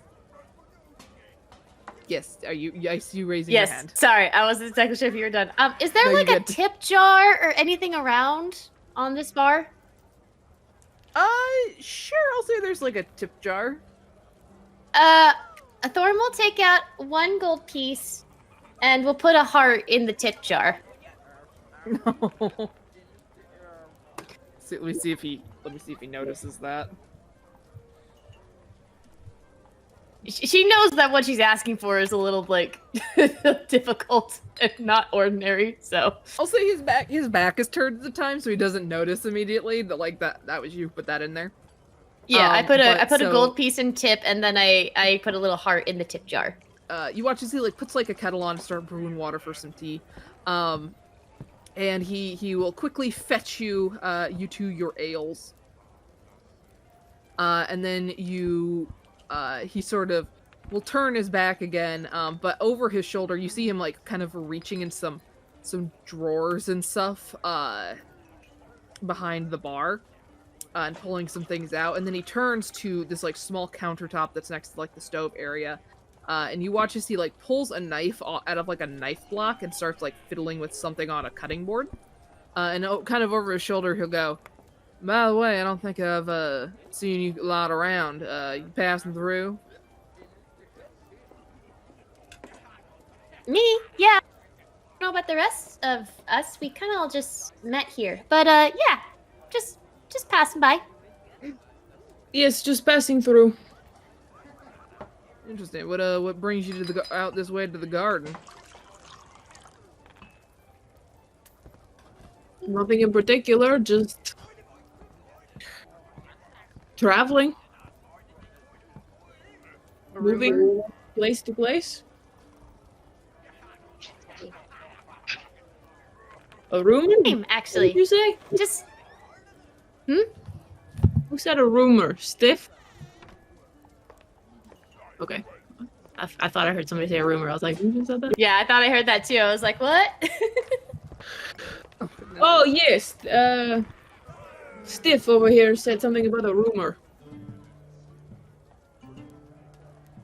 Thor just looks up at Stiff, just what rumor? Just bats her eyes. Yeah, Anjeli cocks her head. Stiff retrieves the letter from his bag. Yeah. Something about a disease affecting the people here? Yes. Your letter, Stiff, would essentially say something along the lines of hey friend, heard you've been traveling. Heard a rumor from out in the islands about some weird ailment going around. Maybe you can help with that. Seems like your sort of thing. That's what kind of got you over here. And you watch as, also I forgot to post his actual name in the chat. You watch as the bartender is kind of like, has his head turned slightly listening in on this conversation.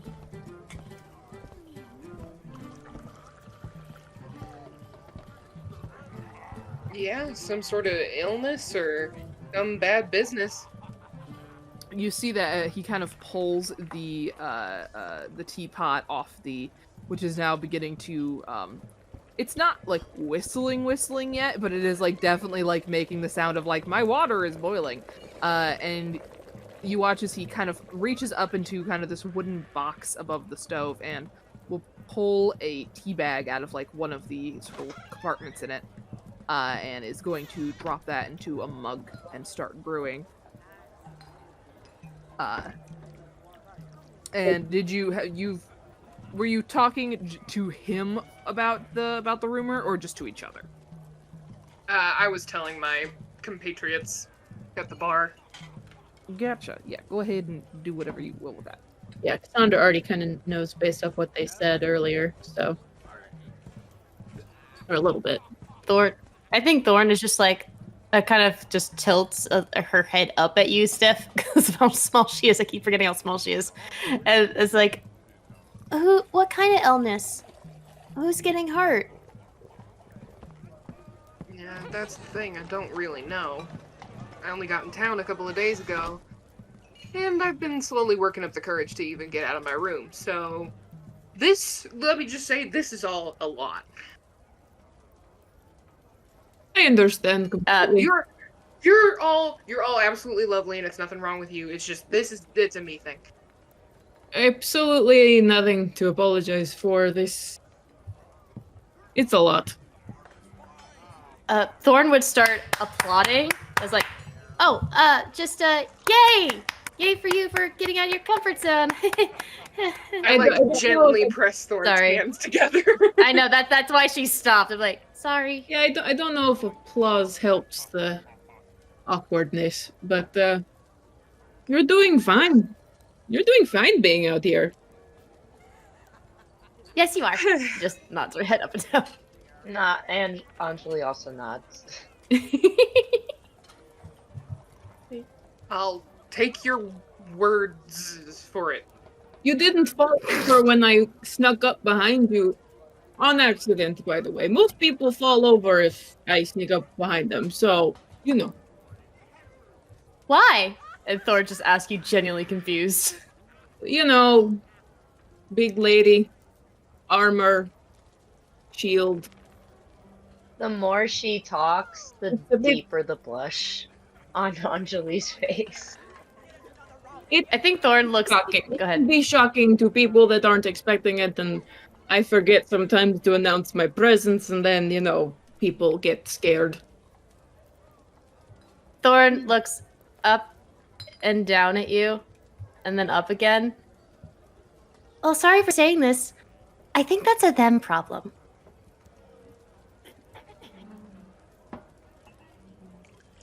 Well, because you're just fine. Well, I'm in civilized company, so yes, I'm acting very fine, but I don't carry around a sword and a crossbow for nothing. Get it? Protect yourself. Sure, yes.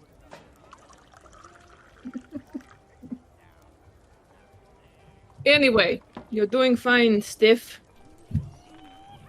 But, yes, you are. What does this say about the illness? Is there anything in particular? Is it, anything at all in this letter? Or is it pretty vague? It's pretty vague. Okay. Just said that it might be something that I could help with. May I see? And Thorn extends a hand to reach the letter. I'll hand Thorn the letter, yeah. Okay. One, is it in the language I understand? It's in common, yeah. Okay, good. Making sure. As long as you know how to read, It's yes. in thieves' cant. I It might cannot be. read common. No, that would be very curious of how she would be able to speak to you if she didn't know common. It's like I can speak common, I do not know how to read. No, she does. But is what in the letter kind of equal to what Stiff has been saying about that there's been an illness but not sure of what, or is there more to this letter to unpack? If it makes any sense. There's not much to it in this case. In Stiff's case, I'll say, if you've been traveling kind of through Los Remolinos for a while, you probably have heard little kind of like hints and whispers, like if you visited a tavern or something, like people have been kind of talking about this, like kind of the news around the grapevine of like there's something going on in Viol's garden. Like people aren't sure if it's like, oh, you've heard like conflicting stories, like, oh, there's some sort of illness, there's a COVID-19 going around. You've heard people talk about how it's been like a bug infestation. You've heard people talk about how there's like some disease in the plants. So you haven't really been able to get a solid story on like what is going on there, but something's going on there. Mm-hmm. Huh. I guess that's what everybody's talking about, huh? Guess so. Yeah, I don't know what you've heard, but they've said things like, is it, correct me if I'm wrong, there's a gardens around here or something? I don't know, I haven't been here long, but, right? I just about got everywhere, here. yeah. Alright. You hear Go the ahead. bartender kind of like, with his back still turned, just kind of listening in on this, kind of lets out a that's a bit of an understatement. Understatement. And he will turn back around, and he is holding two things in his hands. He is holding a cup of tea along on like a little tray that also has like some like milk and sugar on it, or like the tea and tea additives on it. Sugar, there's some honey, there's like some lemons and stuff. That he will set down in front of I don't remember who. Oh, in front of Steph. Steph. I'm like, who the hell ordered tea again? I don't drink. Looking into it, you see this sort of like dark, richly colored tea that is in the process of still brewing. He seems to be giving you like the choice of like, hey, when do you want it to stop steeping? And in front of you, Thorn, he will set down this sort of what almost looks like a big mason jar that is full of water that you see a bunch of chopped fruit has been put into.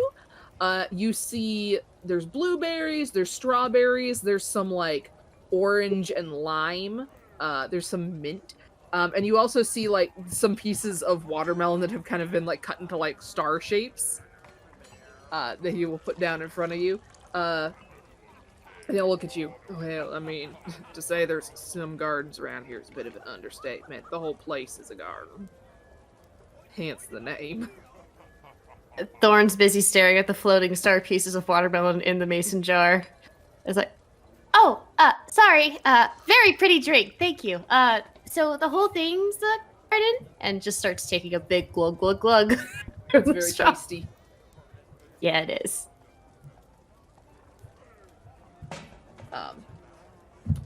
The whole city's a forest, and there's plenty. The whole place is basically the garden, full of farms and what have you. Find just about every medicinal urban plant there is around here. Not that farming's really my specialty, but yeah, helps with ingredient sourcing. Okay.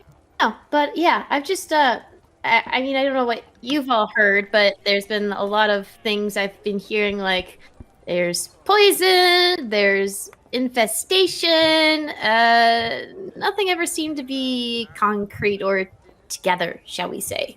But something's wrong with plants around here, I guess? Well, Yeah, so you You not have been hearing about that old rumor.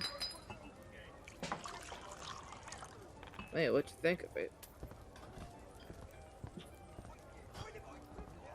Think it's a rumor until proven otherwise, friend.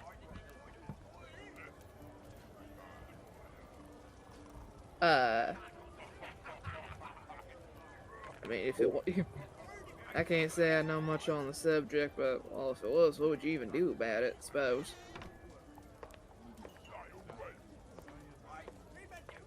Heal the, Anything at my disposal. heal the plant that's causing the disease. I was going to say find the source of the infestation and get rid of it. Heal it. Something like that. Maybe cure, not kill, but I can see where your mind could go to that. Anyway, but yeah, no, I agree with you, Anjeli, and points over to Anjeli and turns away from Cassandra. And you watch as he kind of, someone kind of like a few down from you, or the person sitting next to you guys sort of finishes their drink and leave it at the bar as they walk away. And you watch as he kind of grabs the glass and like rinses it out, and as he kind of leans a hip against the bar and is sort of wiping down and kind of polishing this sort of glass stein, and his voice kind of drops a little bit lower, and he goes, "Well, I might not know much. I'm just a, tavern owner, but if I wanted to get to the bottom of some rumors, I might take a look over at the castle." There's a castle? The eyes kind of flick over to you. Everyone roll me an insight check. Alright. Oh, that's cocked. That's a That's that is a 10. A 14. That's a 4. 10, 14. I mean, my passive insight is 14, but I rolled, so it's a 10. Big That makes one, sense with 17. Thorn. 17. Cassandra, you don't know. Thorn, you're not sure. I'll say Anjeli, you get even though his expression is very kind of like just casual, the look he gives you guys is kind of intense in a weird way. Stiff, you catch on that this look that he gives you, it is very purposeful, and he knows more than he's letting on. Yeah.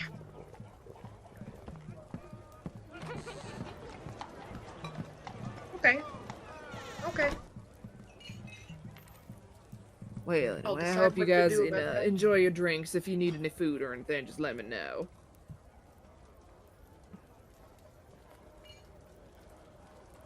And you see as somebody kind of further down the bar will like raise an arm to get his attention, and he'll kind of traipse down towards them. I would say you got yes. I was just gonna ask, would I notice the look on Stiff's face, kind of looking at the tavern owner? I have a passive perception of 24. Would I notice the look on their face? I would say you notice that they exchange a look. You don't know what the look means. Yeah, no, I would see them making a look, but I don't know what it means. Yes. I'm so sorry, I'm gonna do this. Stiff, not to scare you more, but you hear Thorn's voice in your head. Oh, is Webby frozen? No, she's Nope. not. Okay. In fear, maybe. That's all right. You were so Really still. You're still. like. You hear If Thorn's I voice don't in your head. move, she won't know I'm here. Exactly. You don't see me. You Detect movement. You hear Thorn's voice in your head, and you just hear, "Are you okay? He didn't say anything to hurt you, right?" Well, immediately after that, you hear Shiloh's mercy. What? And he falls out of the chair just completely. Thorn just like flushes red, like, oh, and starts to get off and tries to like help you up. Yeah, Cassandra's gonna reach down and offer a hand. Are you alright? How? What a day it has been. Wow. Whew. Are you alright? You didn't even have anything to drink. Are you okay? She's gonna offer her hand and help. This tea is just, it's real hot. I guess so. She kind of claps him on the back, like, you're alright.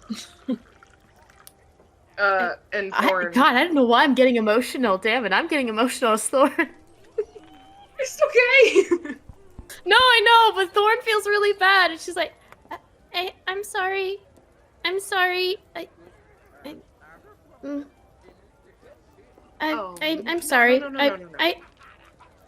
And he doesn't take Cassandra's hand just yet, but like from where he is, he gets up onto his knees in front of Thorn. It wasn't your fault. You couldn't have known that I was gonna do that. The band has noticed all this and begun to play slightly more somber music. Hey, would you guys? Hey, the show's over. Mind your own business. Continue playing like I don't know what you're talking about. You can't see us. Yeah, I think Stiff, you would see kind of Thorn would be really sad, but then when you tell that to him, she kind of like flush a little bit of that. It's like, thanks, but I should have known better. Sorry, I was trying something, and obviously it scared you, and just kind of wrings her hands and fiddles with her hands a little bit. Yeah. He gently takes both your hands, and in your head you hear, "There's something fishy going on here."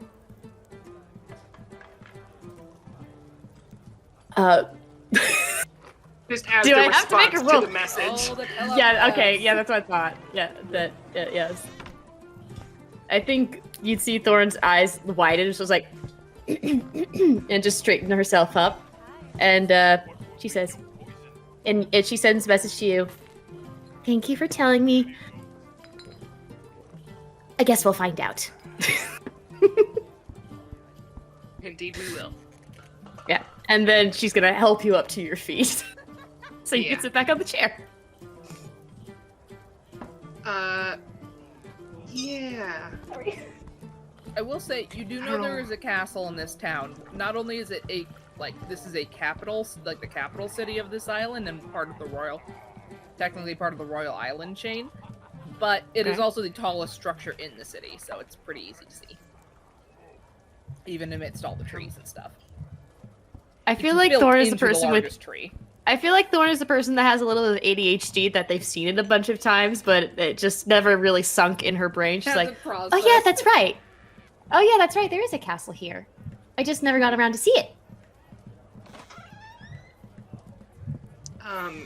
After Stiff finishes their tea, they'll raise a hand for the barkeep again.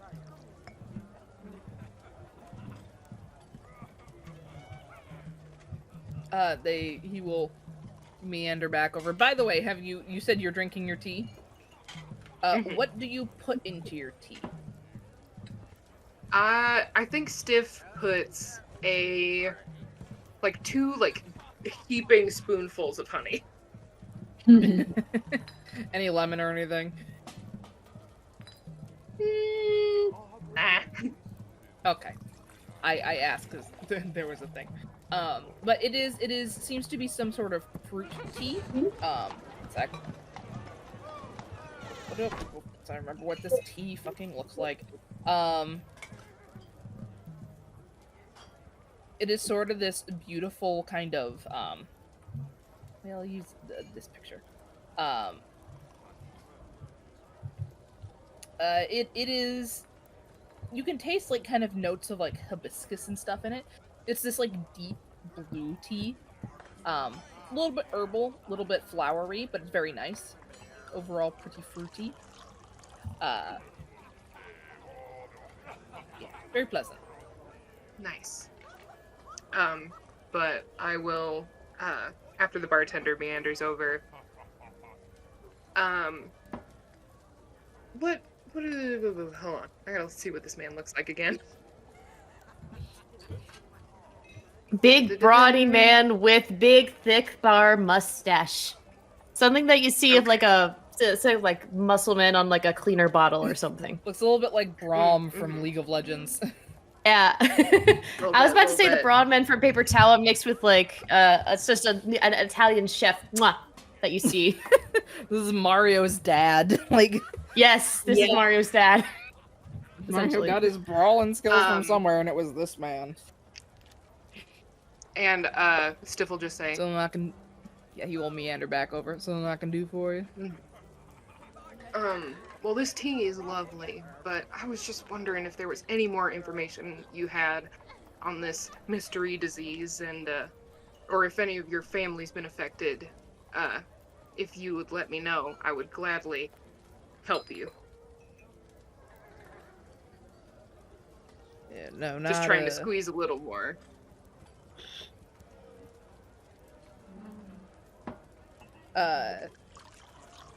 Wait, nobody that I know is, I don't know, I've heard several different versions of the story by now. Nobody I know's gotten, like, sick or anything. But roll me a persuasion check. Webby. Yes.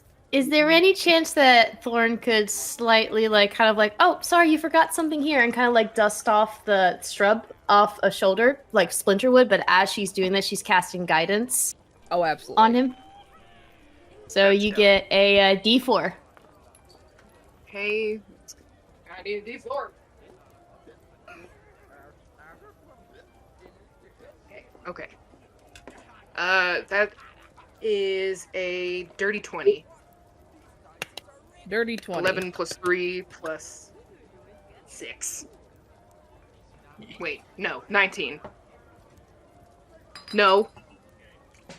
20. 11 plus 3 is 14, plus 6 is dirty 20. You're right. Man, you got it. You got it, Webby. You got it. You did it. You did it. The theme song comes up. Do the math. Do the math. Do the math. Do the math. Oh my god, my voice. Sorry. Excuse me. So you ask this with this, like, very sincere look, and he replies with that, and then pauses for a sec, and he goes, oh, looks like a missed spot here, and he is going to kind of, or he goes, oh, looks like you spilled a little, and he will lean in close, like, leaning across the bar, like, wiping, this sort of rag across the bar as though to, like, clean up a spill that you know is not there. And while he's in real close, kind of up next to your ear, you hear him say something. And I'm going to deafen the rest of you momentarily. Ooh. Or if you could deafen yourselves, because I don't know if I can't do that. Hold on, I can do that on my own. So close. Steph, I keep forgetting your name. He, like, leans in next to your ear, and you hear him very quietly, like, whisper in your ear, I only know so much, friend. And being too obvious about things is warrant to cause a panic. You want answers? Start talking to the big chiefs. Gotcha? And Yes, he sir. will lean back.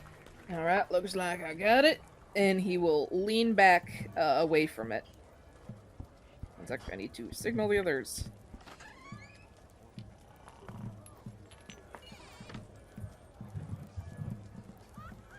I'm gonna fake him out. Fake him out.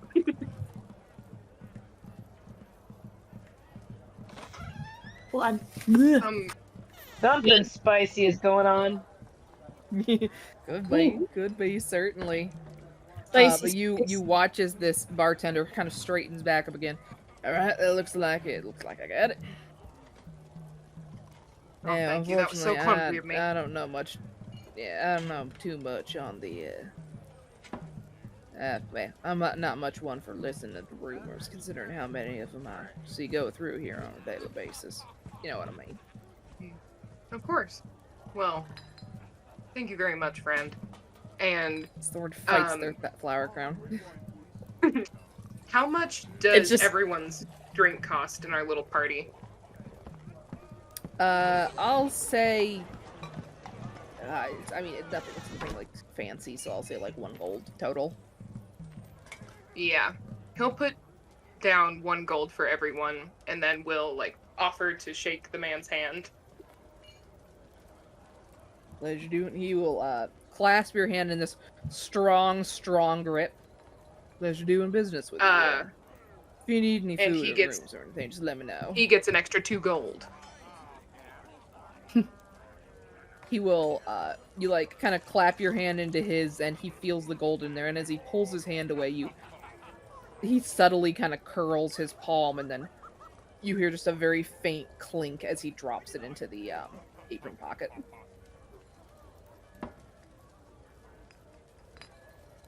Well, The price for the What do booty you- call that's happening later. Yeah, I was about to say, if never this know. tavern owner is threatened stiff, little anger ball of energy might be coming out of Thorn. But yes, what would you all like to do? I mean, My I think intuition's Thorn is just telling me we looking gotta at go to this- stiff. Yeah. My intuition's telling me we gotta go to this castle. Thorn just kind of Might nods as well along, like, work from the top down.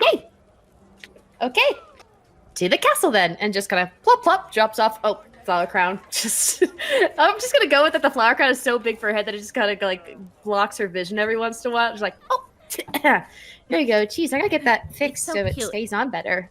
Thank you. Thank you. I can't put my headphones on top, otherwise it's not going to work, so I have to improvise.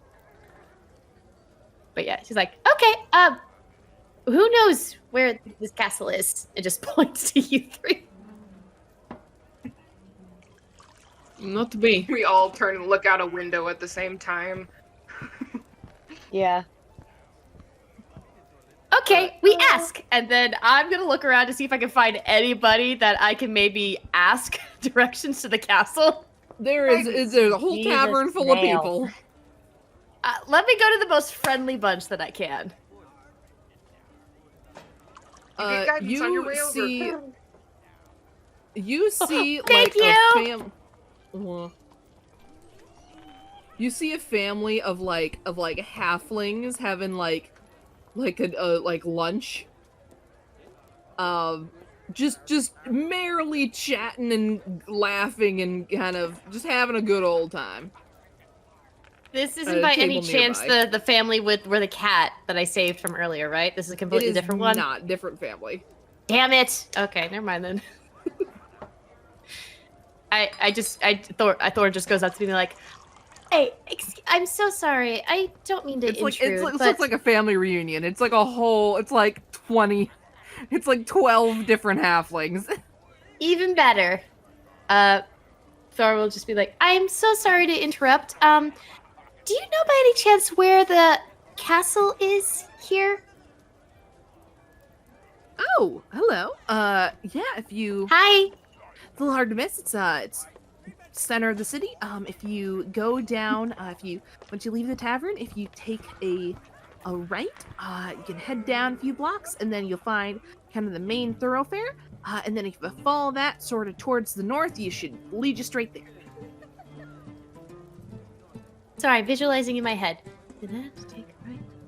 All right, that sounds great. Thank you so much. I Take a right appreciate when it. you come out of here. You'll find a big wide street, and then just follow that street. I think it would be to the. Let me think. If they kind of like put their hands up, kind of like visualizing a map for a second. They're like, take another Thorn right is down doing. that street, and then that should get you there. Should be right at the front. Thank gate. you so much. I appreciate it. And then she's gonna do a little curtsy to them. And Have a smiley day. you know what? Just because I can't. FCG? Is that you? Is there any chance there's like a? Could I use my fairy fire to like make something pretty happen like around them as like a thank you? Sure. I think she kind of does a bow, and then as she does, there's kind of like a whoosh from her feet that just kind of like dances all around. There's like little like fiery little phoenixes that just start kind of like dancing all around, and kind of there's little animals that are in different forms in the fire just dancing all around on top of them to join in the joyous celebration of this family reunion. Oh, It's really cute. It's very cute. Yes. It looks like you're about to come in from like the top of the screen, T. Like, hello. Hello. But yeah, I think because there's too many people to give all the hearts, and she wants to save some of the origami hearts for later, but she doesn't want to be rude. Thorn would just cast fairy fire, and they just take on the shape of like different animals, just kind of like joying in the celebration. There's like little like sparks like all around, not hurting anybody, but just kind of like encompassing joy and laughter and just that kind of thing. Yeah, there's many oohs and ahs and a kind of excited ooh, and like as they're watching all these little light creatures flit around. And then Where are y'all going? Yeah. I turn back to the group and I inform them exactly what I was just told, because I'm pretty sure if I try to do it word for word, I would fuck it up. Not that Thorn would say fuck. But I just, so like, to the castle. I just let them know, yeah, we gotta go out and right and keep on going down and then the main road and then we're there. So let's go. Oh, do we need to bring Fenric? Or should we keep him here? I mean, I'm fine with walking. And Anjeli cocks her head again and goes, Fenric. Oh, her horse, and points to Cassandra. yes, my horse. I have a horse outside. You have a horse. Yes. Oh. Yes, I do. Yeah, you're welcome to meet him. I'll probably take him with me for the time, but he can just walk with us. It must be lovely to have a horse. Oh, he's been with me for a very long time. So he's like a friend. Oh yes, much more than that. How lovely. Lovely. Thorn just interjects, not realizing the social cues.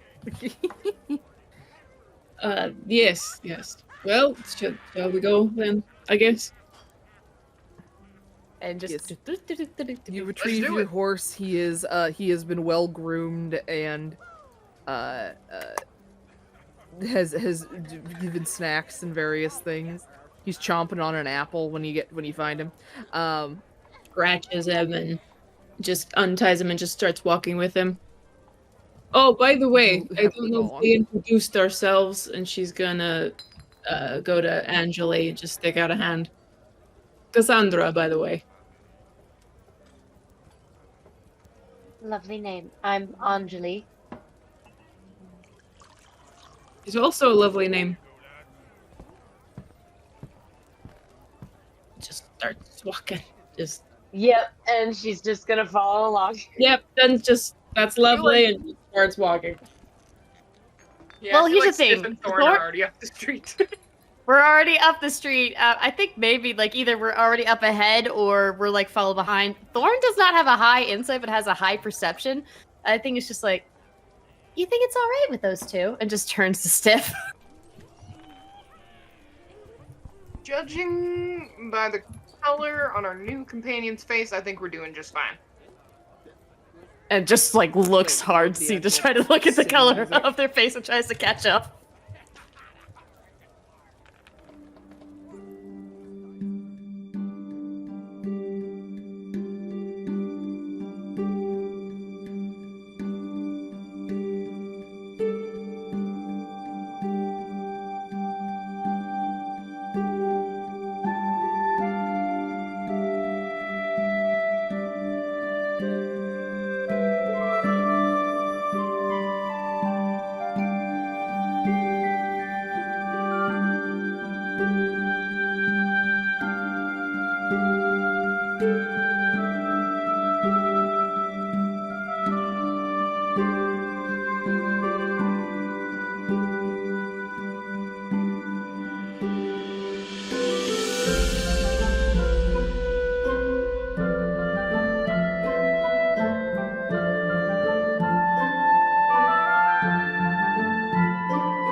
as you kind of traverse out into this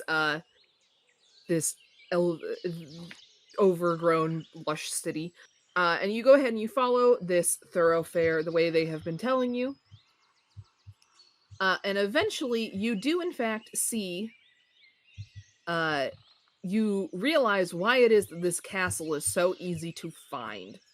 As you realize that the castle itself is actually built into the largest tree in the entire garden. It is actually part of the tree itself, seemingly. Like, it's been built into it physically. My webpage just doesn't load. Sorry. And you see that Got there's excited. like these layers of earth and lush greenery and trees and so on that are kind of flanking it, almost forming like a natural gate. But it is also accompanied by like a beautifully made silver kind of elven fence as well. Just kind of enclose the grounds of it. And you see that at the main gates there is a large staircase leading up to what seems to be the actual proper doors of the castle.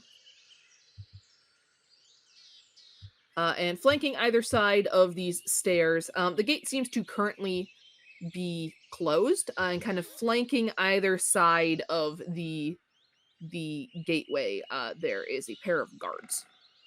You would know that these are, just from what travel you've done through the region, you would know, just recognize from the kind of their silver armor, kind of with these like kind of green, blue, and deep blue accents and capes and cloth and so on. That these members of the Tide Guard, which is the sort of royal military defenders of the region.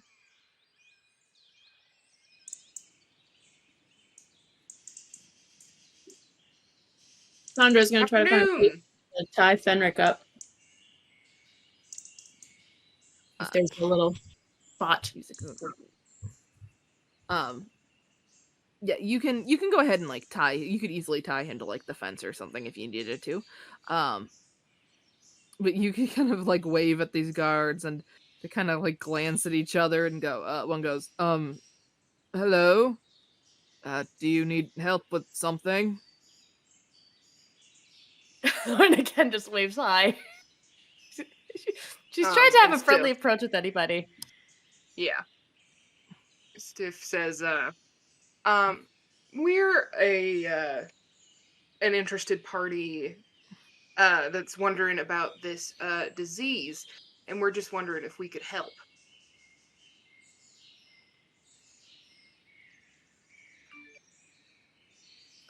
They kind of glance at each other again. Disease? I'm not sure what you're referring to.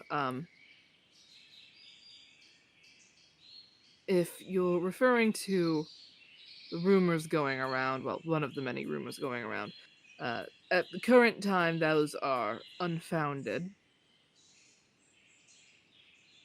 Can we help you found them? Is there one possibly inside that may know more? Unfortunately, the castle is closed to visitors today. There are some, by order of the crown, there is some business going on that we are not accepting visitors at this time, I'm afraid. Accept visitors. Thorn just asked, like, delicately, just like pleading with the face. Wait, what did you say? I asked, well, when can you accept visitors? We're kind of on a time crunch, a little.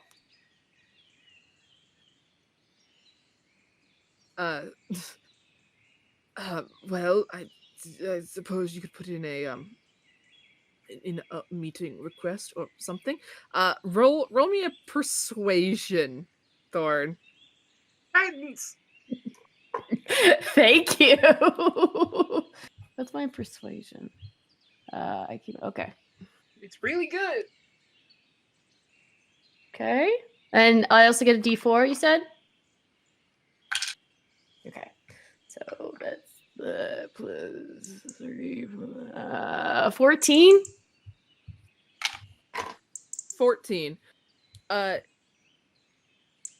You watch as these two guards like kind of one kind of waves to the other. The one who's not doing, or the one who's doing most of the talking kind of pauses, like, kind of looking at you, being bombarded with these puppy dog eyes, and he'll kind of like wave to the other guard, and they'll kind of turn their backs to you and are kind of like leaned in next to each other, sort of whispering to each other. Everyone roll perception.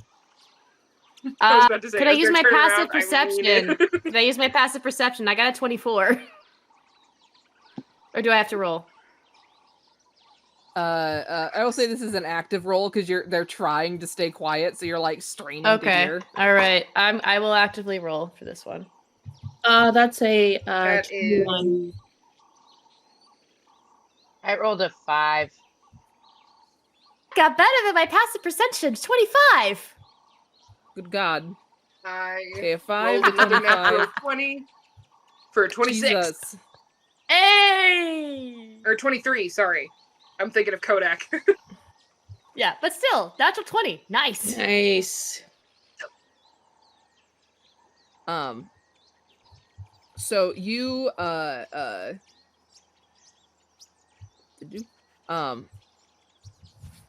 you hear them. So we Ota. have a natural 20, we have a 25. What? Yes. I was just gonna say really quick, sorry. Can I tell what rank these soldiers are? Like, can I tell? I would say since they are guarding a palace, they're not like super low rank soldiers, but they're by no means like a general or lieutenant or something like that. Okay. It's so sad. I don't know military ranks, which is a travesty considering every member of my dad's side of the family has been in the military, including my dad. And yet I don't understand military ranks with shit. Okay. I have also. So they're like What Google for. not like at the bottom. They're like up a little bit, but they're not like important. They're trusted, but they're not important. Okay, all right, go ahead, because my next thing was based off of that. So go ahead. Sorry, go ahead. Okay. No, you good. But so we have a nat 20, we have a 25, we have a 5, and then what did you roll? 21. 21. Okay, so 3 of you. You hear that these guards are kind of muttering to each other. I mean, like, do you think we should let them in? Like, they seem like they want to help, but like, I mean, we're supposed to be kind of keeping things on the down low, and like, maybe these are just people that live here, and that wouldn't be good. But like, yes. All right. I have a letter. Hearing that, Cassandra is going to step up. Just take kind of a couple steps up and like back out. Like her back noticeably gets taller a little bit. She walks up and she goes, "All right. It seems that you've got a bit of trouble going on. All rumors are based in fact. I am Captain Cassandra." They realize there's suddenly like a shadow leering over them, and they turn and there's just this woman towering over them. They're like, "Ah!" I am Cassandra, captain of the armies of Theros, and we need to see whoever's in charge to, figure out what's going on. Because if there are people getting sick, then I would think your government would want to do something about it. Right? So. There, Ed points to... Right. Right. So. If this was a cartoon, these two men would be like hugging each other in fright, and they're like, Commander Theros, what is happening? Just and then go get whoever is in charge of you little boys and go get them so that we can talk. Okay. Yeah. Hell yeah. All of a sudden from behind you guys, you hear this sort of deep voice, slightly muffled with kind of this like slightly metallic sort of echo to it. Or no, actually it wouldn't be metallic. You hear this deep voice from behind you go, "You heard him, man." And turning around, you see a figure now standing behind you. Let me get the picture. It is this a figure in this sort of very regal silver armor. It almost resembles dragon scales in places. With this the helm that they're wearing only goes like about halfway down their head, so their like lower jaw and neck and so on are exposed, but the top half almost covers them like a visor. Have you ever seen like Kane from in one of the Final Fantasy games, kind of that vibe? And it kind of resembles like the top half of a dragon's head with these long curving horns that kind of come up. I will post a picture with this long kind of blue cape that's trailing along behind them as they walk towards you all. Let me post the picture.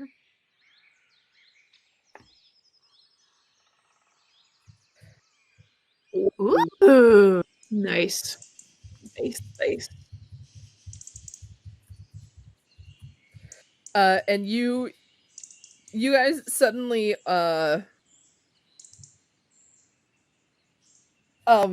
you guys suddenly watch as these two men kind of like go pale and immediately jump and like go into like salute. Admiral!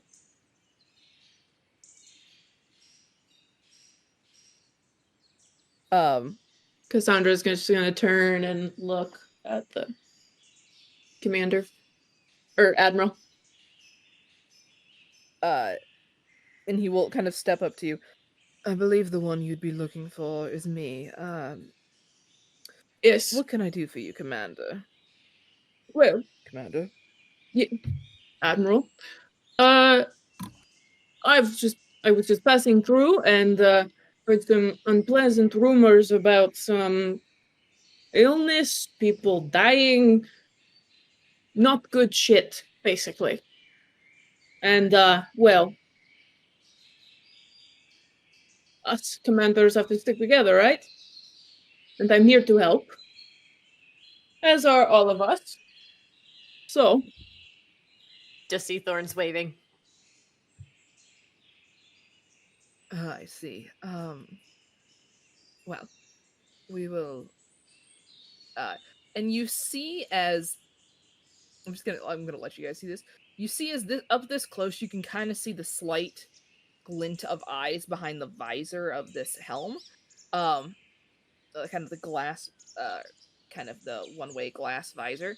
You watch as the head shifts slightly and it kind of looks around at like you guys are kind of right in the middle of like almost a square, a little plaza that leads up. So there's like people around, and you watch as he kind of glances around and he goes, "Well, I would say there's really nothing much going on as of late, but you've come all this way. Let us walk inside. Maybe perhaps I can assuage these fears of yours." Ben and oh yes, Admiral. And they will quickly go ahead and unlock and push the gate open. Cassandra's just gonna look back to the group. As if like, Big thumbs up. alright, let's go. Stiff follows after the Admiral and just like pats the two guards on the pauldrons as he walks by. I think Thorn be the last to be like, bye, it was nice to meet you. And just kind of like skips along. You watch as the one you were talking to kind of turns to wave after you. Yay! And the other guy kind of slaps his hand. Stop that. We're supposed to be guarding. Thor might have a friend from the guard. Yay! So you guys go ahead and you head up the stairs following after this Admiral. Technically also General, so if I swap names for him, don't pay no mind. He's an Admiral because most of the guard force is on the water. Fighting pirates. He pulls double duty. But you go ahead and follow him up up this long staircase that leads up to the proper doors of this castle. And as you come up, you see that there is you hear him knock at the door, and then it will open up as a doorman allows you in. And trying to find the thing I was looking at earlier. And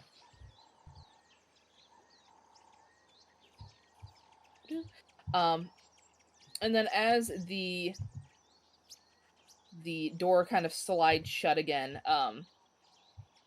The sort of clamoring and everything that you had been surrounded by a short time ago sort of fades.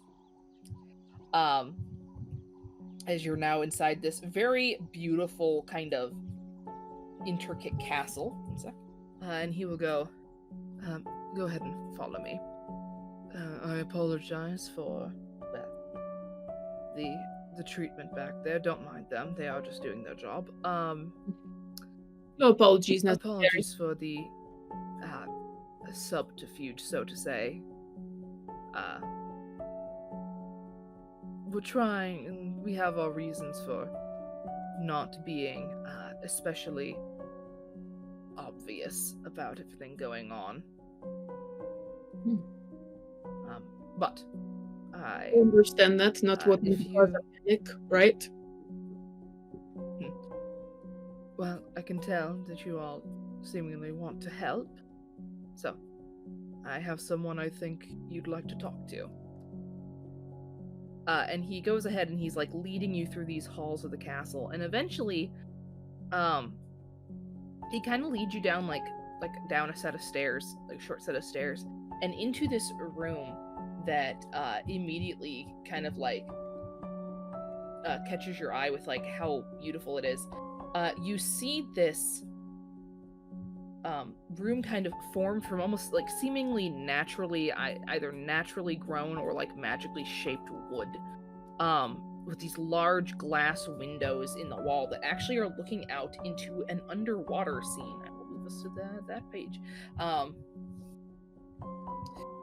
There's many plants that are kind of scattered around the place to kind of liven it up, and there's sort of set down into the ground a seating area around a large table, that you have the feeling was maybe other times used for like strategy meetings. You can see places where like pushpins have been pushed into the table in the past and so on, presumably through maps and things.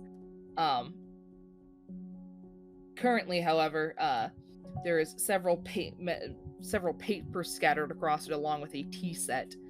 And standing with their back turned to you, kind of looking out one of these windows into this underwater area, you see a tall man, kind of with like long hair. And as you come in, this armored figure, you watch as he pulls off his helmet. And as he does, you are again sort of startled as a thick mass of white dreads, kind of so many that you didn't think that they would all fit inside of this reasonably small helmet, kind of pool out and kind of pour down his back.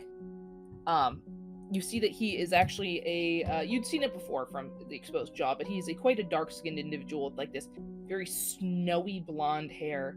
And as he kind of glances over at you, you see that the irises of his eyes are kind of pale and glittering with this almost opalescent effect.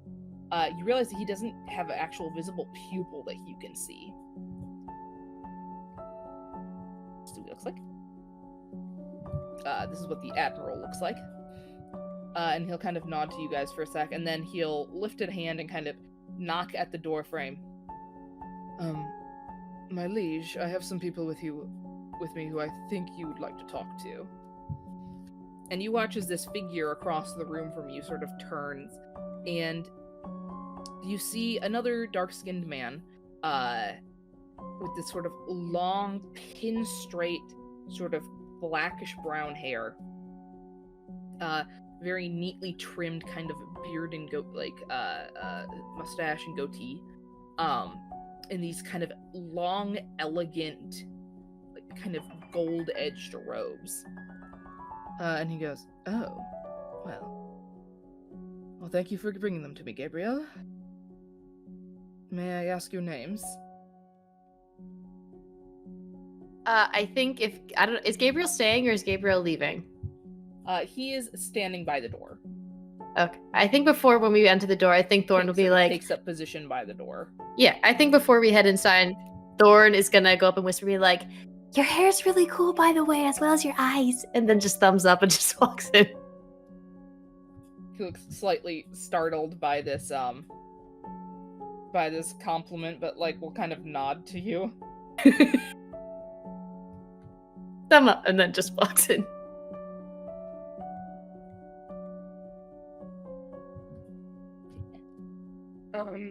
Sorry, I'm Stiff Jeriko. That is an unusual name, but a pleasure to meet you. Why does everyone keep saying that? That was me, Chelsea. Cassandra. To be honest, it sounds a bit like a nickname, to be honest. I wish it was. My name is Anjeli. I am Cassandra, commander of the armies of Theros. I'm Thorn. Pleasure to meet you. And then she does a curtsy once again.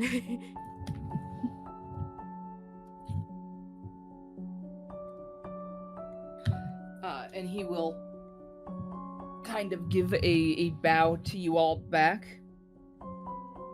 It is nice to meet you.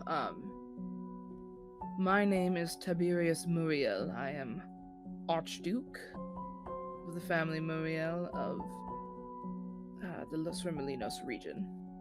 Which, roll me a history check, everybody. Oh, that's gonna be great. Hold on a second. I'm writing One. shit down.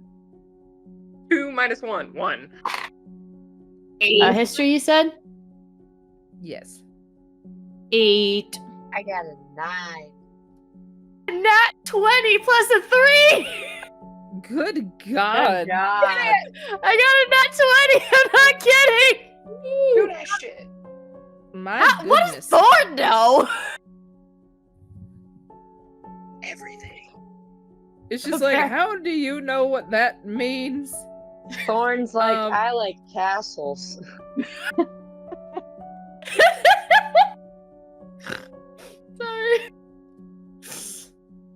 Sorry. Thorn is secretly like a royalty geek.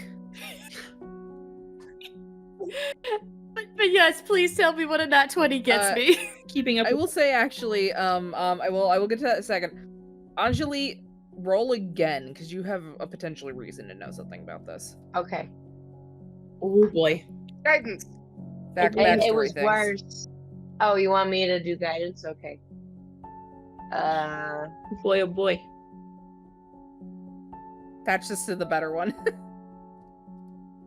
Okay. It's a 10. Okay. I'm not. Anjali, you would know that an archduke is pretty high in. I would say anyone with a 10 knows that an archduke is pretty high up in a monarchy, although you're not quite sure how or why. Thorn, for some truly inexplicable reason, maybe We'll come up you with a just- reason. Maybe you just once listened to like a history student go on a rant about their thesis and research and just somehow absorbed most of it. Yeah, that makes sense. She's very perceptive. You would know that the Archduke is basically the second most powerful person in this entire region. They are basically one step down from the direct emperor and empress. Mm-hmm. You would also, again, for reasons I can't even comprehend with that nat 20, the name Tiberius Muriel would kind of ping in your brain some reason. And you would know the little bit of trivia that Tiberius, of the members of the royal family, he is actually the older of the two. He was supposed to be emperor, but then gave the throne to his younger brother after some stuff happened. So basically, this is what was once going to be the emperor of the country and is now kind of willingly playing second fiddle. So, very important person in front of you. But he kind of gives you all a very respectful bow, and then we'll look over at you, Cassandra. Well, I can't say I've seen any, we haven't had any visitors from Theros in quite some time, let alone a commander of all things. Yeah, I'm taking kind of a break from being a commander and just roaming around for a little bit. Well, You know, doing good deeds and all that. the world could always use more good deeds. Now, if I might ask, what brings you all here? I think everybody else would notice that Thorn is just a little bit more quieter and not as bouncy joyful now. The presence of someone of very high importance. She's not as interrupting and such, but is more quiet and is just more listening unless asked to answer. You're essentially talking to the vice president right now. Yeah. In her mind, even though she doesn't swear, she doesn't want to fuck it up. Stiff will pull out the letter once again. Oh, this? May I see? He'll kind of pull out. He has kind of come down from this upper platform he was standing on, and he'll kind of hold out a hand. May I see? And he will take it from you and quickly read it over. So word really has spread quite far, hasn't it? Apparently. Seems like it's working. All right. He will hand the note back to you. To answer the messages I got, you'll just have to wait and see.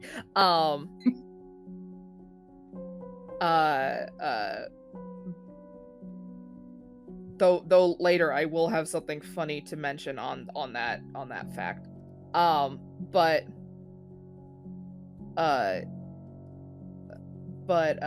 he will hand the letter back and go, I presume you're here about the rumor, yes? Yes. Take a seat with me. Why don't you? Why, if you will. As Ota forgets how to talk for a second. And he will kind of hold an arm out towards this table. And you'll see him kind of he'll kind of glide over quote, quote, glide over, but just gracefully move over, and he'll kind of sit down at this table and wait for you all to sit if you wish to as well. Would you like some tea while we talk? I'll pass. Don't mind. If you don't mind, that would be wonderful, Majesty. I mean, sorry, Archduke, and we'll curtsy and we'll go and sit. The eyebrow twerks at you very slightly, kind of like flicks up slightly when you say that. Twerked. I tweaks, I think is the word I was trying to think of. But Twerk. it's like 10:30. My brain's turning off. Okay. Twerk. Stop it. Hey. As the This Archduke is just your begins version. twerking, something he definitely would do. We all This is your die. version of Shiver and Quiff. Yeah. Oh, Jesus Christ. Come on. All right, moving No, forward. don't We start. gotta Anyway, before this goes completely off the rails, but he will kind of, the eyebrow raises, and then he kind of gives like a slight chuckle. It's been quite a long time since somebody called me that. But he will pour some tea for those of you who want it and kind of slide the cups over to you. He actually like flicks a hand, and you see there's like a little glimmer of magic that comes off, almost like a small wind that will kind of wrap around the pot and will pour some cups of tea. Now then, I apologize for the subterfuge, so to say, on this whole operation. we are attempting we're attempting to cause as little panic regarding the situation as possible. If we just came straight out and made a royal decree about it, that news is going to spread, and then people are going to panic, and that's the last thing we need right now. Why are you laughing? It's not your fault, it's mine. Webby, what the hell? I did you completely do? missed it because I was in Thorn's mind space. So, I have this pen, Yes. and I flicked the cap, and so now it's on the top shelf of my closet, and I was just looking up, and Sarah looked at me at just the wrong time, and we were trying to hold it so bad. It saw like something fly up and it didn't come down. And I was just like, oh. It truly is one of those like 20s comics when it just flipped up and like You made eye contact and it was a bonk and then fell down. God, I love this campaign already. Yay! Chroniclers of Chaos in the building! oh my god, oh my god, oh. It's not Sorry. the Chronicles if we don't have chaos. Oh. But so you Oh, I'm sorry. Oh.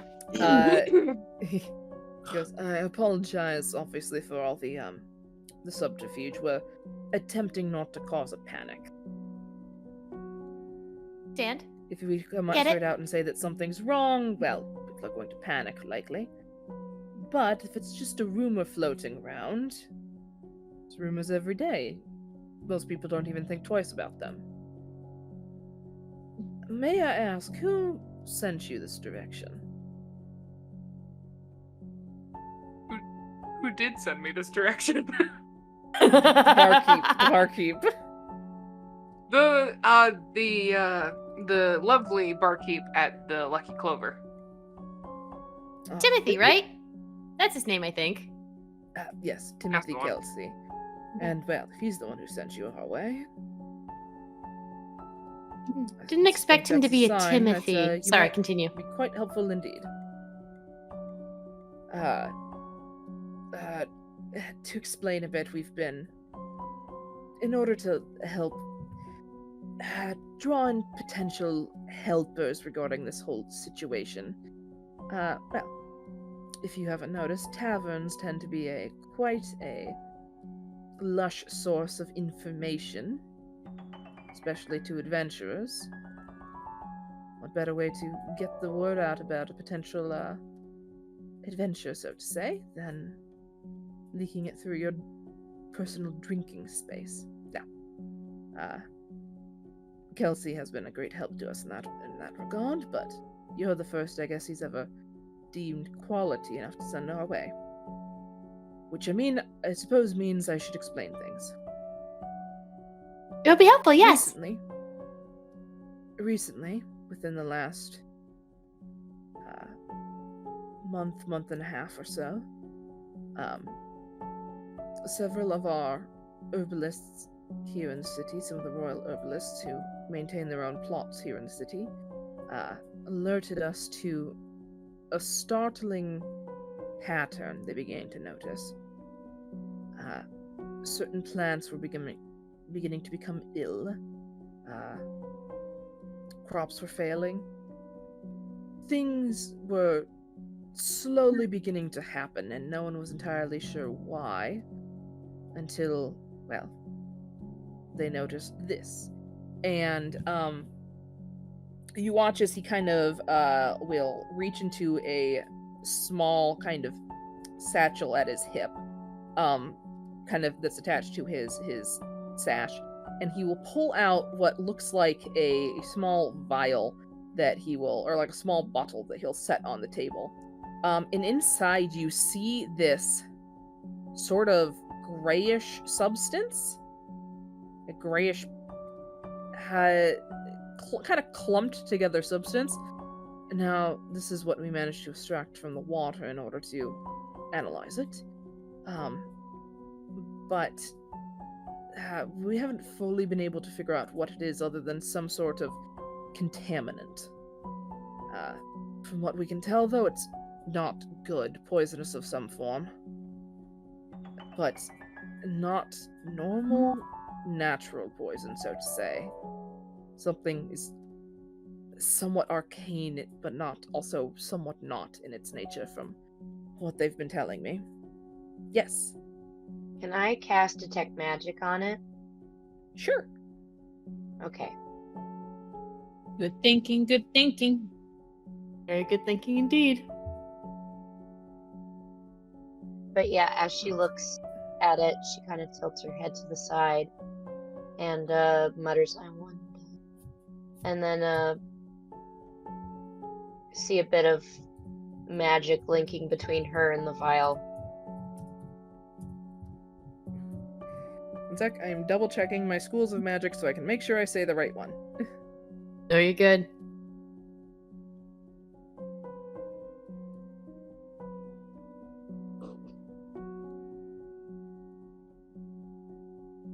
Sarah checking herself out. No, I've got cars like crazy out below my window, and it's like, seriously, come on. I'm playing D&D, seriously, keep it down. Yeah. Come on. This, you get the sense, like, you get two different schools of magic off this thing. You get evocation and necromancy. You can tell that this seems to be some sort of, like, natural magic, but it's, like, rotten. You just get, like, the feeling of almost like a pesticide. Or just, you look at this and you just immediately, your first thought is rot. And you know what, everyone, roll me a perception really quick. All right, this I have to roll. I can't. Sorry, with how high my passive, I'm like, can I use that instead? But No, I'll be fair. I have to. Yeah, 22. I have to. Man, this dice is not being nice to me today. Oh. Okay. At this point, it did not help. I only got an 11. Okay, 22, 16, I got 11. a 9. 9? You're too distracted with the vial, so that makes sense. Yeah. Thorn, you're just too distracted with the conversation. I'll say you guys are kind of sitting on the outer edges of this couch, whereas Tiberius is kind of sitting in the center of the couch, with kind of you guys flanking him on either side. Mm-hmm. You guys are kind of sitting at the backmost edge, so you're like looking straight at him instead of kind of to like the side. And you both kind of glance up past him out the window, where you can see there's like, actually you can see sort of through this water, there's plants, there's like seaweed and so on kind of waving in the current. There's a bunch of fish and stuff swimming around. This almost looks into like a lake. And from what you remember from traipsing around the city for the last few days, is that there actually is a large lake behind, or not a large lake, but there actually is a small lake behind the castle. So it seems like this is looking into the lake. Like this is part of the roots of the tree that grow into the lake that room has been built into. But you both notice suddenly, kind of drifting through the water, at first you think it's like silt, but it's like some sort of debris. Almost like if you put like drink powder in a drink and you didn't fully mix it in and there's just like specks of stuff floating around in your water. It looks like that. You just see these kind of dark specks and clumps kind of floating in the water in various places. Yes, Thorn, you had a thing. Yeah, I think looking at the file, is there any chance I can make some kind of like nature check or something of like to understand more about the rot or that kind of thing or whatever that they've been talking about, or? Yeah, go ahead and roll me a nature check. Okay, I'll switch it up. Okay, that's an 18. 18, also Webby, yes.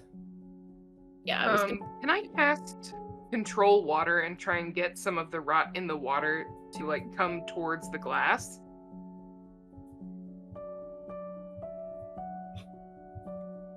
This is not the music I want for this sequence. Yeah, I'll let you cast control water, and then what did you say for your nature check?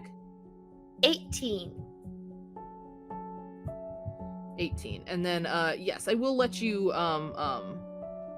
pull some of it towards you. Trying to find good music for this. Hold for music, please. Hold.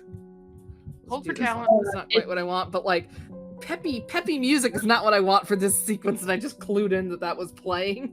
Nope, you're good. And I'm like, that's not what I want. If Stiff is bringing it closer, then maybe Cassandra's gonna kind of like try to look at it more closely with him. You are able to kind of swirl some of the water and pull it towards the glass to get a better look. I will say, Thorn, you're not completely sure what this is, but you have obviously, like, being kind of a person who's attuned with nature. You've seen obviously like plant matter and stuff rot before. This reminds you a lot of like really rotted plant matter or something of the sort. Okay.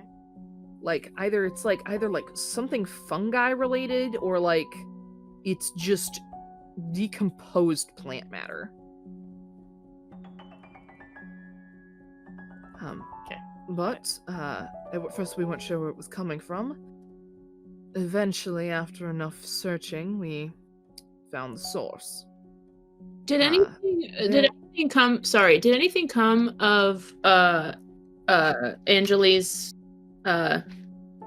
detect magic? Like, did it actually do anything? You found out, like, you got a hint as to like what sort of magic it was. It shows up as evocation and necromancy technically, but you just got like the vibe of rot. That's right. I didn't know if anything happened or anything, but okay, cool.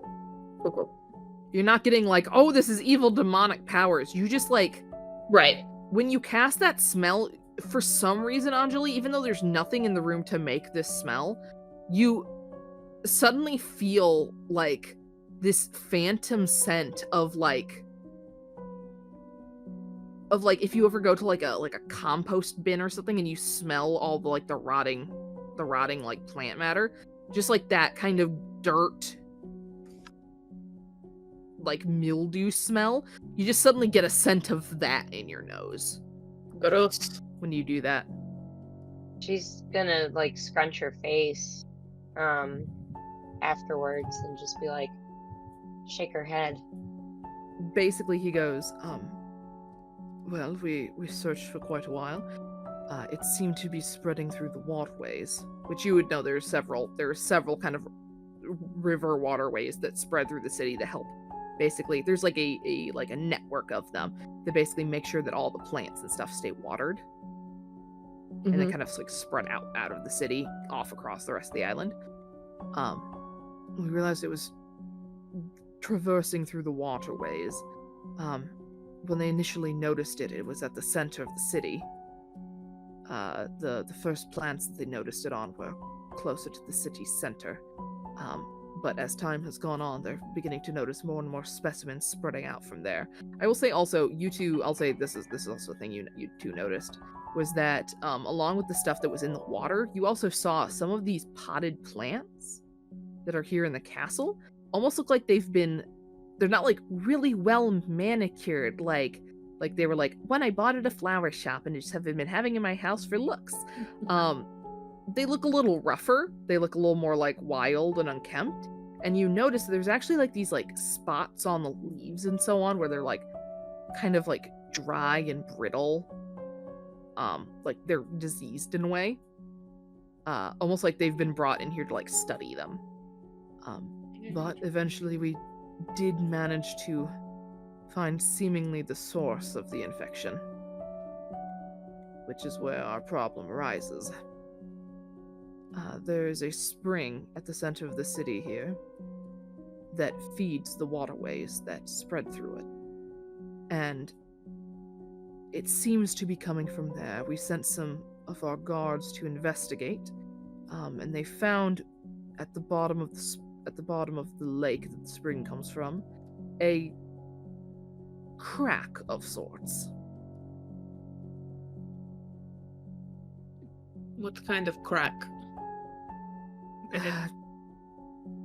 Seemingly the sort of crack that leads somewhere else, somewhere very much not here. A portal, if you will. I was about to say.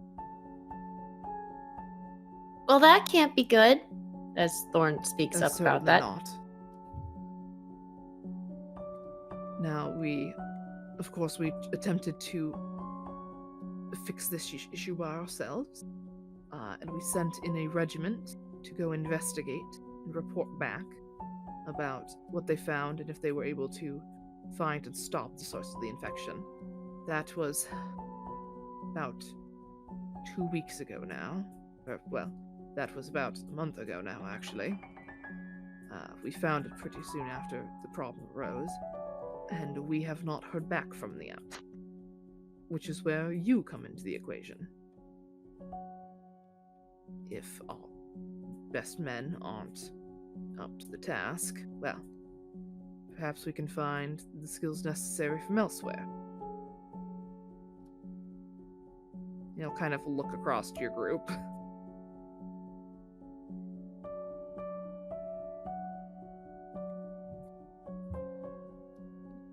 Well, I mean, I won't say I'm the most skilled, but I can at least guarantee to try to give it my all, as it's the first time Thorn is trying to sound like positive, but she doesn't sound confident. But there's still a wanting to help.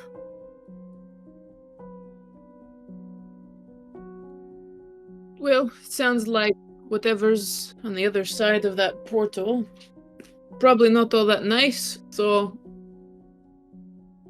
we'll try to take care of it best we can.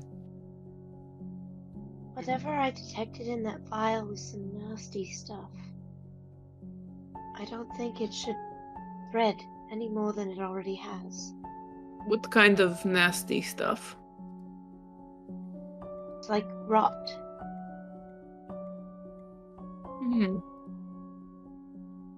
It's natural in some ways and necrotic in others.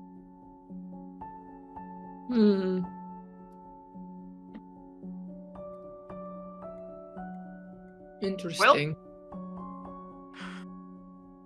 Huh.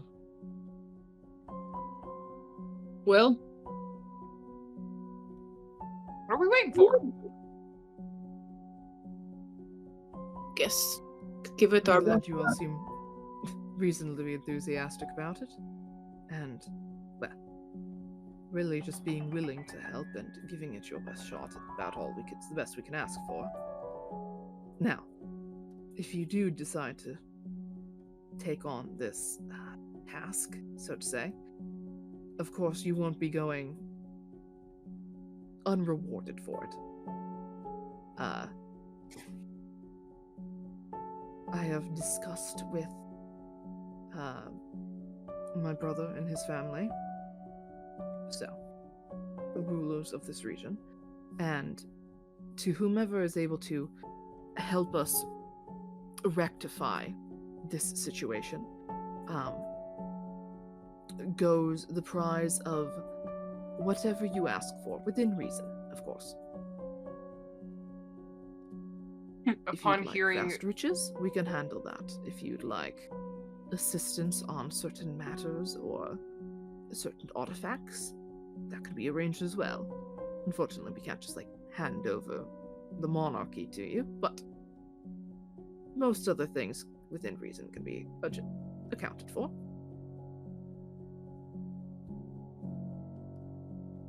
So, to each of you, a wish, so to say, as your reward.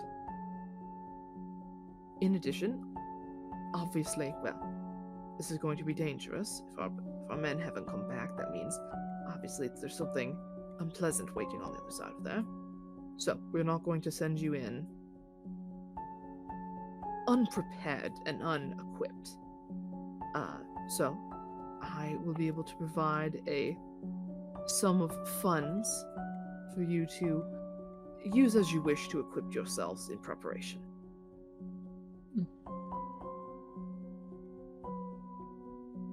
That would be very helpful. Gabriel, if you could, and he will kind of look up, and Gabriel will nod and retreat from the room for a few minutes, and then he comes back carrying these four bags, which he will then, in front of each of you, place them on the table with this heavy rattle of coin. And inside each of the bags is 2,500 gold. 2,500. Wow. If you have any specific equipment or things in mind, I am quite well versed in the layout. While this is not my general home, I am quite well versed in the layout and establishments of the city, so I can provide recommendations for businesses if you are in need.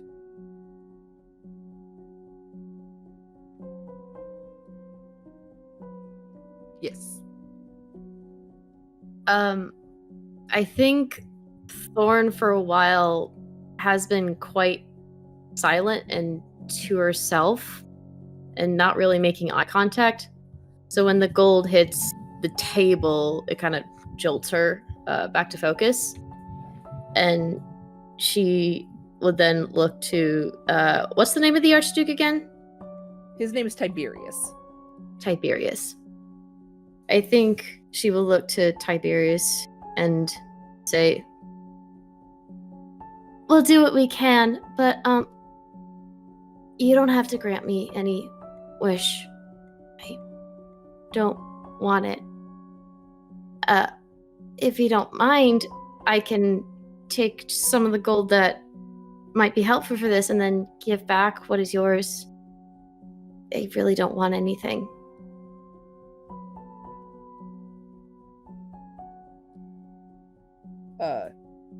Hearing all this, you watch as what has been kind of a very focused down to business, kind of like there's serious stuff going on, I don't have time to mess around kind of look, softens into a smile, and he's just like, "Well, just because you might not want anything, little one, does not mean that you don't deserve it. So, keep the gold, you can do with it as you wish. And as for the wish, think on it. Perhaps by the time you get back, you'll have thought of something." Thorn's gonna shake her head and say, "No, I don't think so. But I'll still what I can to help. I'll still do what I can when I help." Jeez, I can't speak English properly. Well, of course, me not doing all this stuff to be like, "Oh, roll an insight on Thorn." About to say insight check. I'm rolling insight. Fruitful, the offer will always stand. I'm rolling. I'm rolling I want an insight check, Thorn. I kind of want him to insight check Thorn. Yeah, Tiberius please. actually does have a sheet. Where did I put it? Yeah, go ahead. One sec. Tiberius has a sheet I made many, many moons ago that I've never had a reason to use. That's a 17. Okay, 17. Looking a bit like, very insistent on not wanting a wish. One sec.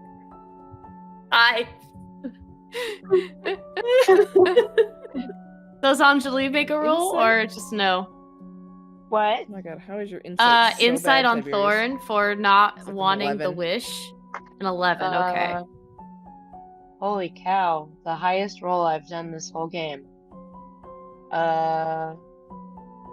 16. Okay, 16. Sorry, but the highest roll I've had all game. 16. 16. I'm sorry. I'm not rolling great. I need No, to it's buy okay. you new dice when I get my Meanwhile, paycheck Adeline's tomorrow. like 18.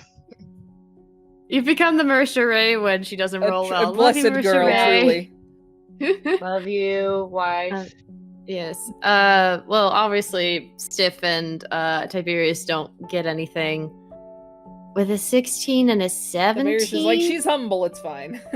Yeah, exactly. That's the vibe she's trying to give off. But I think Cassandra and Anjeli, how do I want to word this? I think you get the feeling that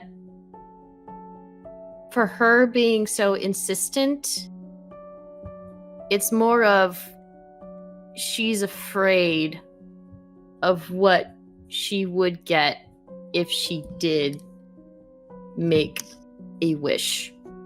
And it's more of that fear of what would happen that's making her insistent of not wanting a wish. I don't know if that's too much, but Understandable. yeah. But I'd say that's the feeling that you get. Obviously, you don't know exactly what it is, but Interesting. she doesn't want the wish for so-and-so reason that you can't put together quite yet. Interesting. I will add, when he is saying, like, any wish you want, it doesn't necessarily have to be something, to use options from the last time I ran this, it doesn't have to be something material. It doesn't have to be like, I want treasure, or I want this item.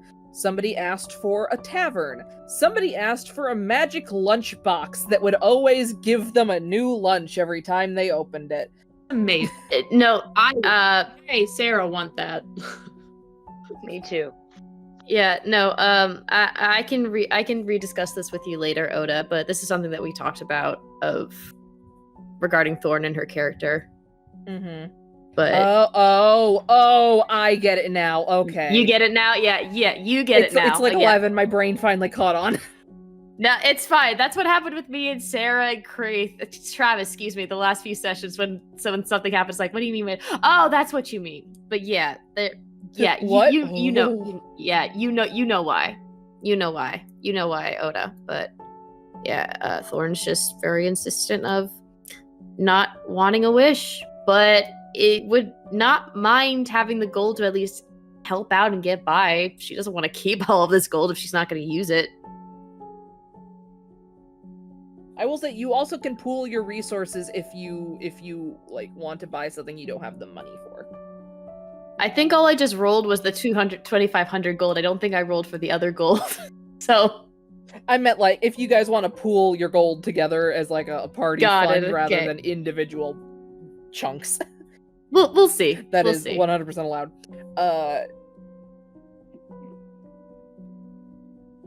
I will say though, if of all the places I know that I can advise, if you're in, I have to scroll down.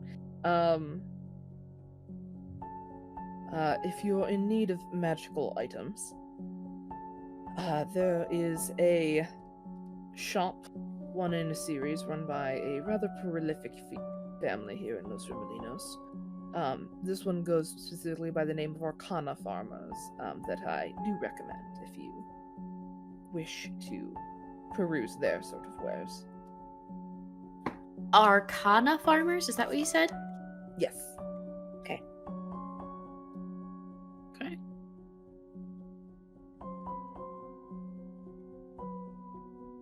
All right, good to know.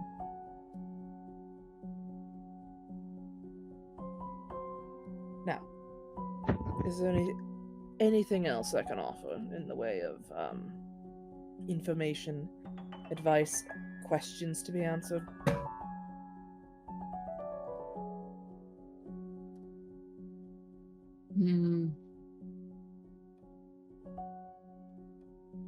So, I don't think so. do you want this destroyed? Do you want this blocked away? Like, how do you want this gone and not affecting you anymore?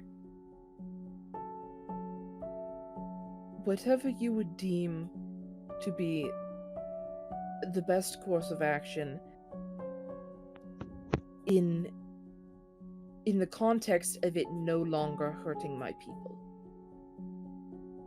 We'll probably kill it.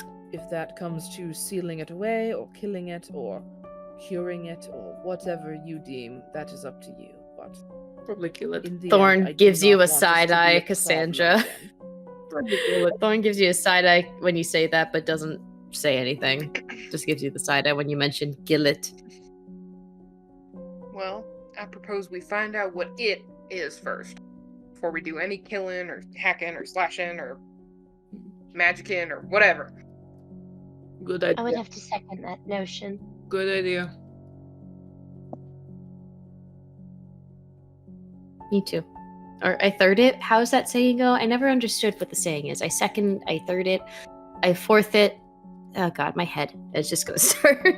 Put your head in her hands, Numbers. 'cause- No, We are jeez. all soup at this moment. But his answer is whatever you deem is the best solution where it will stop being a problem. Got it.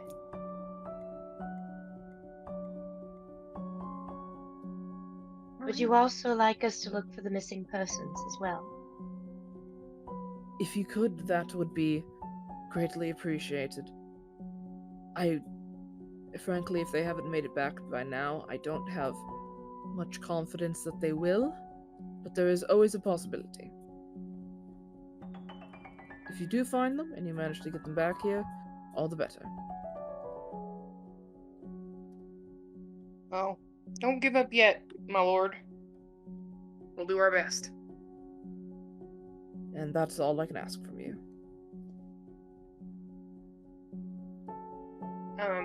There is one thing I've wanted to try while this is happening.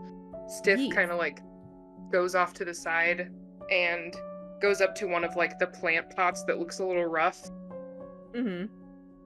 and he'll just like run a finger like over the leaf with like the spots, and will attempt to cast Spare the Dying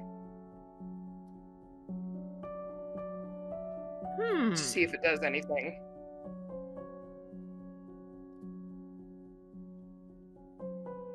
Let me check something real quick. Old, please. Old, please. I wish I had Spare the Dying, but I Loading. don't. I am checking something in my notes and I'm comparing some stuff. You're doing great. Loading. You're doing good. One moment, researching. Vamp! Everybody vamp! Vamp. Vamp! Vamp! Ooh. Vamping. Hey.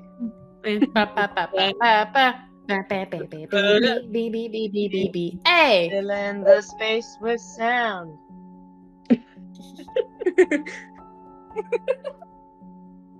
Oh, let me see if I can get that pen. I can't help topper. it. I can't help Yeah. but feel like how just the like just given 2,500 gold right now, my brain can't help but be thinking of how Dagon would react to getting 2,500 gold just outright. I'm rich! Dagon would be running through the streets. I'm rich! I'm gonna say, also, yeah, if I got handed $2,500 like dollars or gold or whatever, I would be like, oh, I would be so happy. But I will say, it doesn't like reverse the process, but you're watching as like this leaf, like there's this very slow, almost imperceptible creep. Like you can see that like one of the edges of the leaf is like dead and kind of like curling, and you can see this imperceptible creep of this like drying kind of withering slowly going up the leaf as you're watching, just like truly like tiny millimeters at a time. Just like this plant is just slowly wilting, and you go ahead and cast Spare the Dying on it, and the process does not reverse, but it does seem to stop. It seems to, like, at least on this leaf, seems to pause. Yeah. Now, for I how think long Stiff, that like- lasts, you're not sure, but... Yeah, for the moment, Stiff backs away and goes, ha ha ha ha ha. Tiberius was, like, about to take a sip from his cup, and he almost, like, spills some on himself. Look, everybody look. What did you do? And I, like, I take the leaf that I cast Spare the Dying on, and then like pull another one of the leaves, and I'm like, look, do you see? I'm Kodak now. Where did I go? For a moment, I was an alligator. I'm from the country. Look at this. What am I looking at? Millimeters. Yeah, the creep has like stopped on this leaf that he's like gesturing around wildly with. Okay, what am I looking at? Everybody roll me a perception real quick. Everyone but Stiff. Cassandra's not a plant person. Could I use my my God, passive, or do you need me to guys. roll? I got a natural 20. Hey! Oh, thank God. It would be active because you're trying to, like, track this plant that's getting flailed Okay, around. all right. You gotta let me know when to not use my passive because I'm like... Let me take a pick.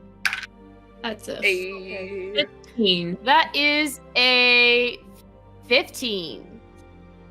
15. Okay, 15, and then nat 20 for something, and then what was yours, Sarah? 15.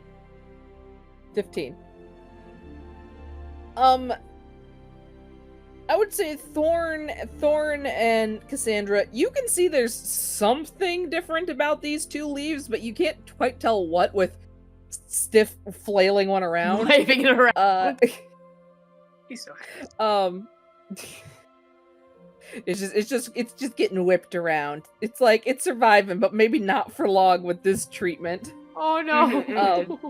Anjeli, though, you do see that it seems like whatever was affecting at least that one leaf has paused. You There, you seem see to have it? stopped it. Oh, that's Yeah. interesting. I mean, probably not forever, but You stopped it? yeah, look. And there's like a couple of millimeters past the other leaf. Yeah, like now you like hold it still so we can actually Yeah. see it instead of you like flailing around. It's Guys, just like look at this as I whip my arms around like I'm at a rave. It was like a dog with a toy, like, everybody look at this! Look at this! But then no, it's just like it holds still. It's just like, oh wow, yeah, I can see it. That's awesome. Good job, Stiff. And just like pats your shoulder, just like good job. Oh, that will certainly be useful along your journey. Well, at least we know something works. Yes, that is It's a quite start. the relief. It is indeed. Every journey begins with a single step, as they say. One leaf. With a single leaf, yes. Thorn laughs. Thorn laughs at that joke that Stiff made, and it's Every cup brought of her tea back to her begins with a cheery, single leaf. smiley self again. Yay! Yes, you want the sunshine character to be happy, not sad. Cheer up, fairy. Be happy while you can. Once Somebody you go get get into an the ammo. garden, you might not be so happy all the time anymore. Alright. Enough of my faffing around. Are we ready? Or are we ready to go shopping at least? Yeah. Sure, let's go shopping. I wish you all luck. And he will give you another bow, and Gabriel will Gabriel, if you could. Yes. And Gabriel will go ahead and lead you guys out, if you are following. And he will escort you back to the gates, and he'll go, I will be waiting here for you all if you need me. I'll be ready to lead you to the source once you are ready. If you need to rest up or anything for the night, I'll meet you again here in the morning. I think before they would leave the room, Thorn would want again to give like one of her deepest curtsies back to the Archduke and nod, and then follow the group. And once again, we'll curtsy again to Gabriel. Said, "Thank you. We appreciate that." Of course. So I should be the one thanking you. Thank us when the job's done. And gives a wink. We certainly will. I still love the fact that it's just like the fairy who has no reason to know this information knows this information, which means I get to lore dump. Yay! Yay! Genuinely so happy because that is like a deep bit of lore about the royal family. So. I mean, like I said, Thorn is very perceptive, so she probably just either was talking her ear off with someone, or as you were saying, like someone was talking about it and she was just listening. She has a very high passive perception.